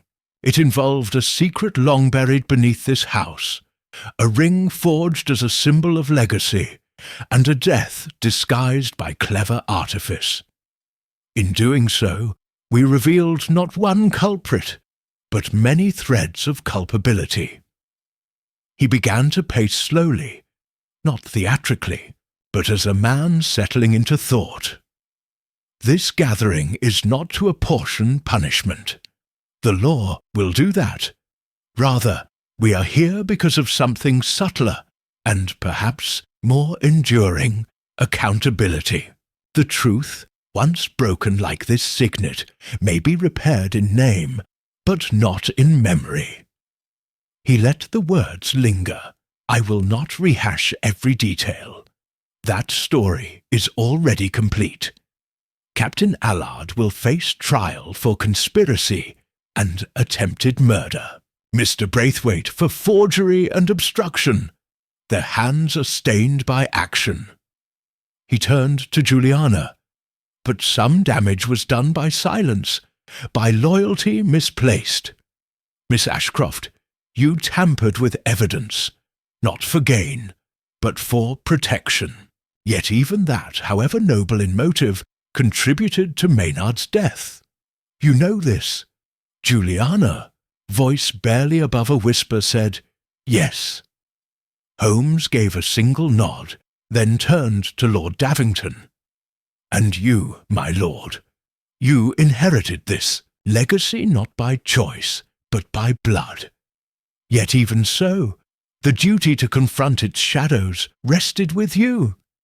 Instead, you chose to preserve the edifice of Davington rather than examine its foundations." The Earl said nothing, though his hands tightened, visibly on the arms of his chair. "I am not here to condemn," Holmes added. "I am here to ask, what will you do with what remains?" There was a silence in which even the fire in the hearth seemed to pause. It was Mrs. Maynard who spoke first. "Cyrus stayed not for comfort," she said softly, "but because he believed that one day someone would finally look." She turned to Lord Davington. "He kept your secrets because he believed you were better than your father. Now's your chance to prove it." The Earl rose slowly, walked to the desk, and looked down at the signet ring. "I cannot undo what was done, but I can choose what happens now." He turned toward Holmes. "I will release the full records of the house's dealings, past and present, Maynard's journal, his letters, nothing sealed. The Davington name will mean something only if it can survive the truth." Holmes inclined his head. "A wise choice, my lord. A painful one, but honest." He turned now to Mrs. Crowthorne. "You kept your silence longer than anyone, madam. Why? She stood stiffly, her voice low. I was born on this estate, raised here. Davenings fed me when I was a child.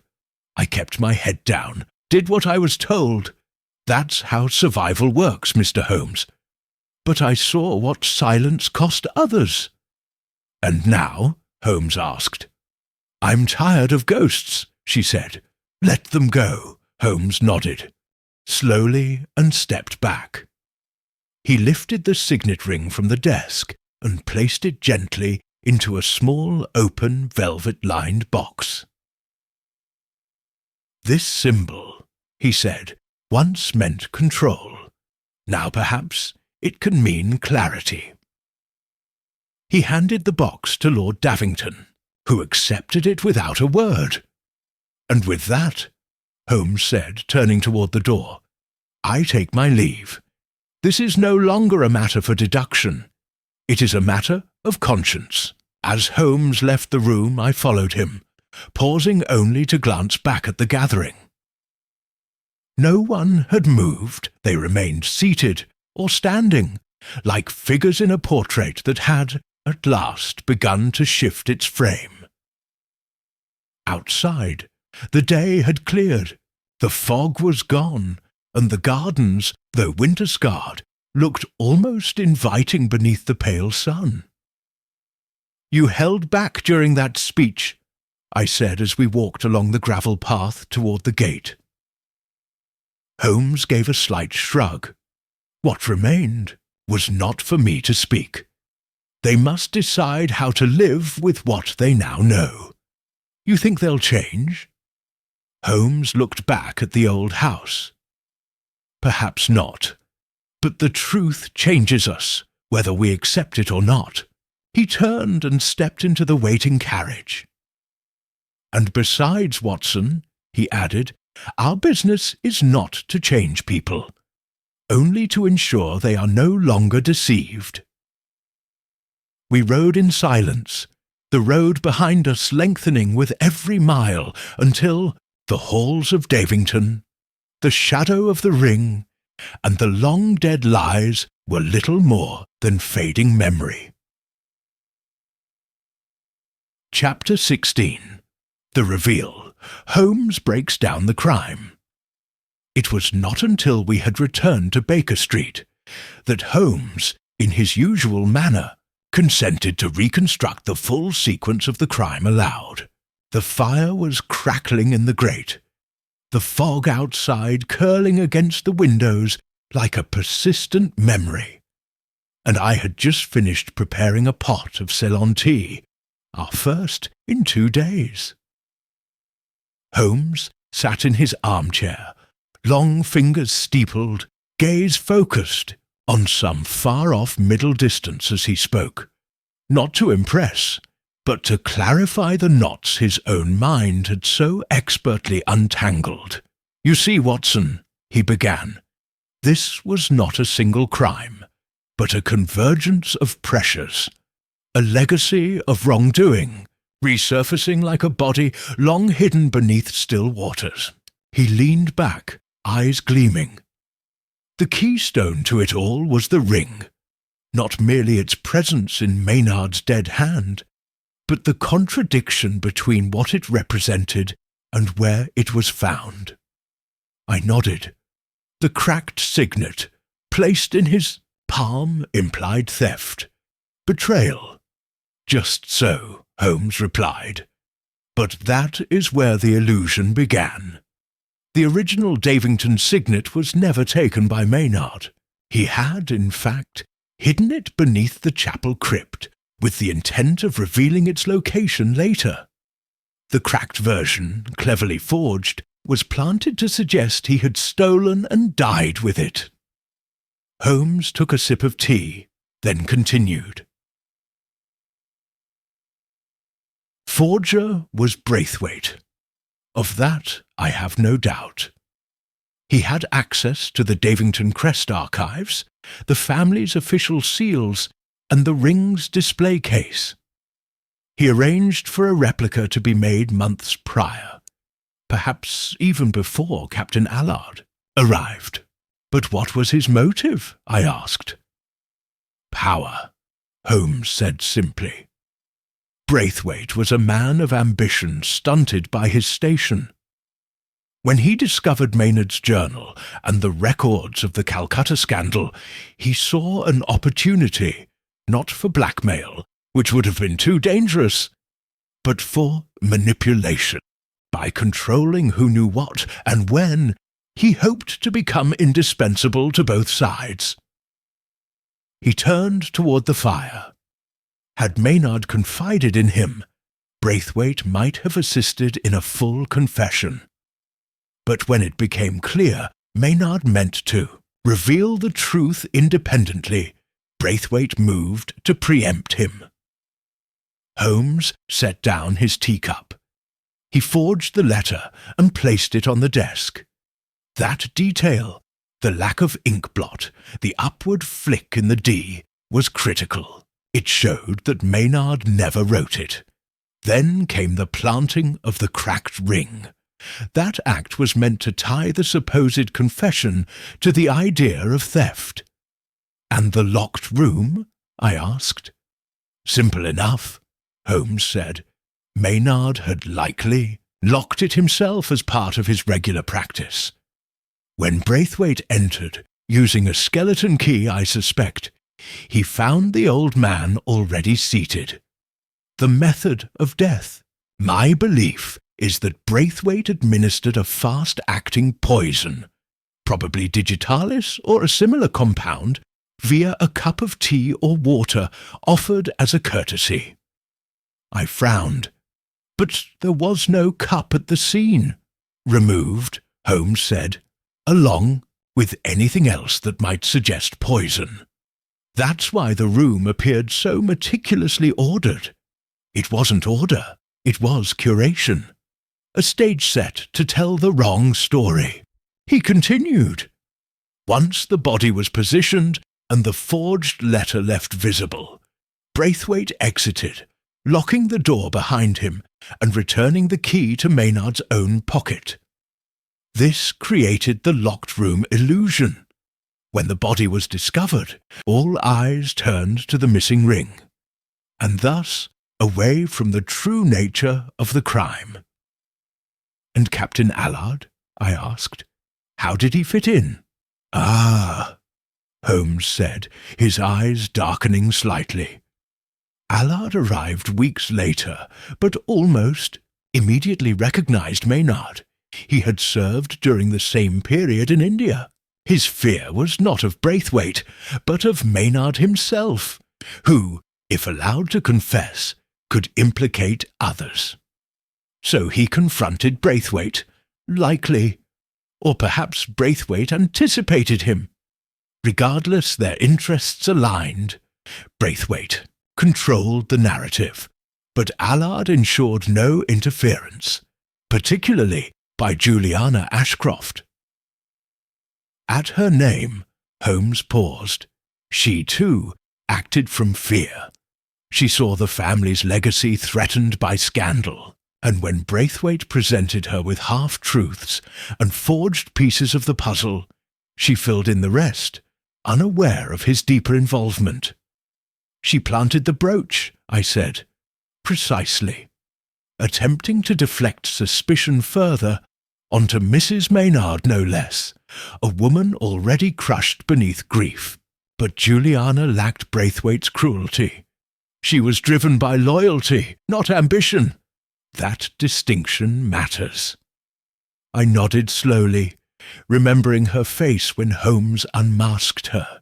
And yet, Holmes said, Juliana became Braithwaite's unknowing accomplice. And when the illusion began to crack, when we uncovered the real ring, Braithwaite panicked.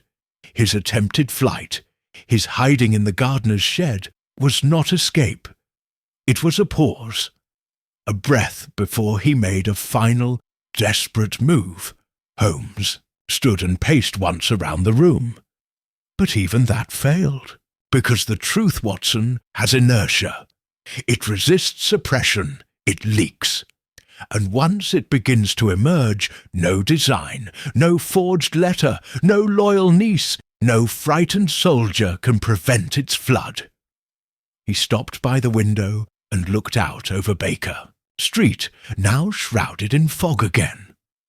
I finished my tea in silence, letting the full weight of the story settle. "It was never about the ring," I said finally. "No," Holmes agreed. "The ring was only a symbol. The real mystery was always about who would carry the weight of the past, and who would break beneath it." He turned from the window. "And Davington Hall? It endures. Not unscathed, but perhaps better. We shall see." I stood and gathered my coat. "One final question," I said. "Why didn't you reveal Braithwaite's guilt sooner?" Holmes gave the faintest smile. "Because, Watson, the truth only stings when it arrives at the right moment." Chapter 17. Outcome and Justice. It was several weeks after our return to London that the full weight of the Davington affair made itself known. The press, with its usual mixture of tenacity and melodrama, pounced on the story like hounds to a fox. Scandal in the Shires, the steward's secret and the family crest betrayal, read one broadsheet headline. Another called it the cracked legacy of Davington Hall. The public, of course, consumed only the surface. The forged ring, the falsified letter, the steward's mysterious death. But the deeper story, the burden of silence passed down through generations, and the moral collapse it wrought, remained between those of us who had walked its cold corridors and felt the echo of unspoken truths. The courts moved swiftly. Captain Henry Allard was found guilty of conspiracy to commit obstruction of justice and attempted assault. His military record, though once untarnished, did not shield him. He was sentenced to 7 years' imprisonment. He took it with the cold detachment of a man who believed in hierarchy even when it turned against him. Alistair Braithwaite, the former secretary, fared worse. In addition to conspiracy, he was charged with the administration of a lethal substance and destruction of evidence. Though no direct proof of poison was found in Maynard's body, its trace long since faded. His confession, combined with Holmes's testimony and the chain of circumstantial facts, led to a conviction. 10 years in prison. He left the courtroom, with sunken eyes and a bowed head, a man unravelled by his own design. Miss Juliana Ashcroft was not prosecuted. Holmes had insisted to the magistrate in both private and official testimony that her actions, while morally ambiguous, were not criminal. Her involvement had been reactive, misguided, and born from fear rather than malice. The court agreed. She withdrew from public life, retreating to the Davington London house, her once unshakable poise now tempered by grief and reflection. As for Lord Davington, the judgment fell not from the bench, but from the court of history. At Holmes's quiet urging, the Earl released the complete account of his family's involvement in the Calcutta scandal, including his father's role, the false imprisonment of native staff, and the coerced silence of Cyrus Maynard. The Davington archives were turned over to the Crown Historical Commission. What followed was a national discussion, not merely of one family's sins, but of the many hidden beneath the veneer of nobility. To his credit, the Earl did not flee the reckoning. He stood by the truth he had once ignored, offering reparations to the families whose names had been buried alongside Maynard's. The estate's library was open to the public. The signet, restored and uncracked, was sealed in a glass case, not as a token of pride, but as a caution against legacy unexamined. And then there was Mrs. Maynard. She remained in the village, choosing not to leave the small cottage she and Cyrus had shared for so many years. The Earl offered her a pension, which she accepted with quiet dignity. Once a week she visited the chapel, laying a single sprig of lavender at the foot of St. Marcellus, where the truth had finally emerged from stone. One afternoon in mid-April, Holmes and I sat once more in our Baker Street sitting-room.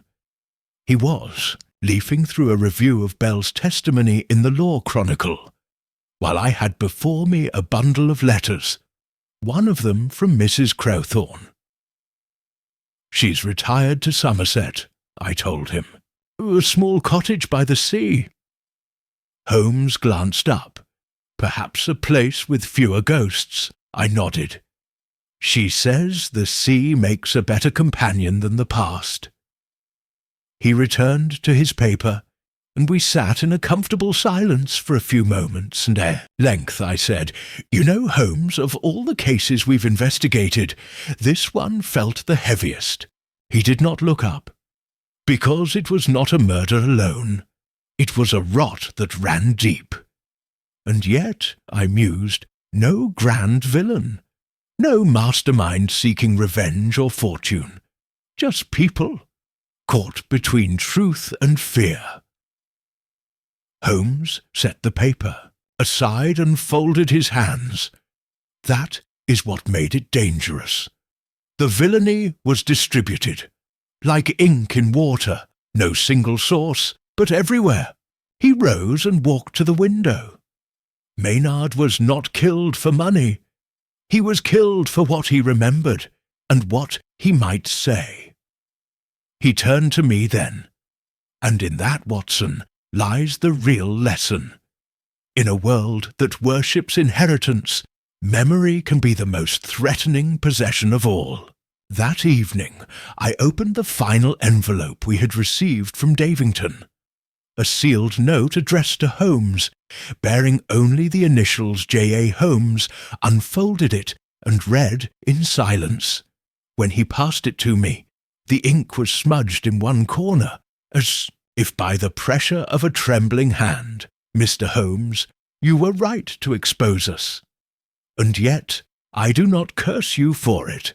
I once believed that protecting a name meant hiding what could stain it. I know now that it means facing what it already has, Cyrus. Maynard was more honourable than any of us. I hope he knows that now." Juliana Ashcroft Holmes folded the letter with care and tucked it into the inside pocket of his coat. "Shall I file it away?" I asked. He shook his head. "No, let it be." And then, after a pause, he added, "There are some confessions best left between the writer and their conscience." We sat once more in the quiet hum of Baker Street, the world outside moving on, as it always did. Another case behind us. Another wound opened, and perhaps a healing begun. Chapter 18. Holmes's Final Reflection. The rains came softly to Baker Street that evening, a thin misting drizzle that silvered the lamplight and muffled the sounds of the city into a kind of wet hush. The case of the cracked signet, though concluded in court and column, remained fresh in both Holmes's mind and mine. Even days later, there was something unfinished about it, not in the facts which had been laid bare with Holmes's usual surgical precision, but in the soul. Holmes sat in his usual chair, long legs stretched toward the hearth, a quiet pipe between his fingers. I, across from him, nursed a glass of brandy and made no attempt to disguise my introspection. At length Holmes spoke, not with suddenness, but as if the thought had been long ripening. "You see, Watson," he said, "for all its misdirection and stagecraft, this case was not about cunning. It was about choice." I looked up. "Choice?" He nodded, gaze fixed on the fire. "Each person at Davington Hall made a choice, not in a single moment, but over years. A choice to look away, to protect the house, to protect the name. And in doing so, they allowed rot to settle where truth should have taken root." He drew in smoke and let it drift out slowly, like thought leaving the body. Juliana Ashcroft chose loyalty over honesty. Braithwaite chose self-importance over integrity. Captain Allard chose cowardice over confession. And Lord Davington, he chose silence, believing that inherited shame was best left buried rather than cleansed. "And Maynard?" I asked. Holmes turned his eyes to me. "Ah, Maynard made the most dangerous choice of all, to speak. He knew it might destroy him. He knew it might stain what little name he had left. And yet he chose truth. There was silence then, filled only by the soft clink of the rain against the windows." Holmes reached for a slip of paper tucked in his notebook and handed it to me. It was a copy, written in Maynard's careful hand, transcribed from his journal. "The stone I carry is never laid down, then the hands that placed it there remain unjudged, and I, too, become them." C.M. Holmes let the moment sit. "That," he said quietly, "is the essence of the matter. In bearing the shame of others, one either becomes their accomplice or their redeemer. Maynard chose the latter, and paid for it." I placed the note on the table beside me, moved more deeply than I cared to admit. "It seems unjust," I said. "He suffered the most, yet committed no crime." Holmes gave a faint, wry smile. "Justice, Watson, is not the alignment of outcomes. It is the revelation of truth. If we are fortunate, justice follows. If we are not, at least truth has been unshackled." He stood then, moving to the window. Outside the fog was rising, coiling through the narrow street like smoke from some distant battlefield. I joined him there, shoulder to shoulder, and together we watched London drift in grey silence. "And the ring?" I asked. "The real signet. What will become of it?" Holmes's lips curled ever so slightly, returned to its case, not as a token of status, but as an artifact of consequence. Let the House of Davington look upon it not with pride, but with remembrance. He turned, the firelight catching the angles of his face. "This was not a game, Watson, not a puzzle in the ordinary sense. It was a reckoning long delayed and perhaps just in time." He crossed to his desk and picked up his violin. As the bow touched string, the first low, tremulous note filled the room, not mournful, but thoughtful. A sound that seemed to echo through stone chapels, frost-stiffened orchards and long corridors, where secrets had once walked unchallenged. I did not speak again. Instead, I let the music carry the final words that neither of us would say, that legacy, once broken, might never be mended, but truth, once spoken, can begin the healing and bend. So the case of the cracked signet closed, not with a shot or a scream, but with a final note held long in the dark.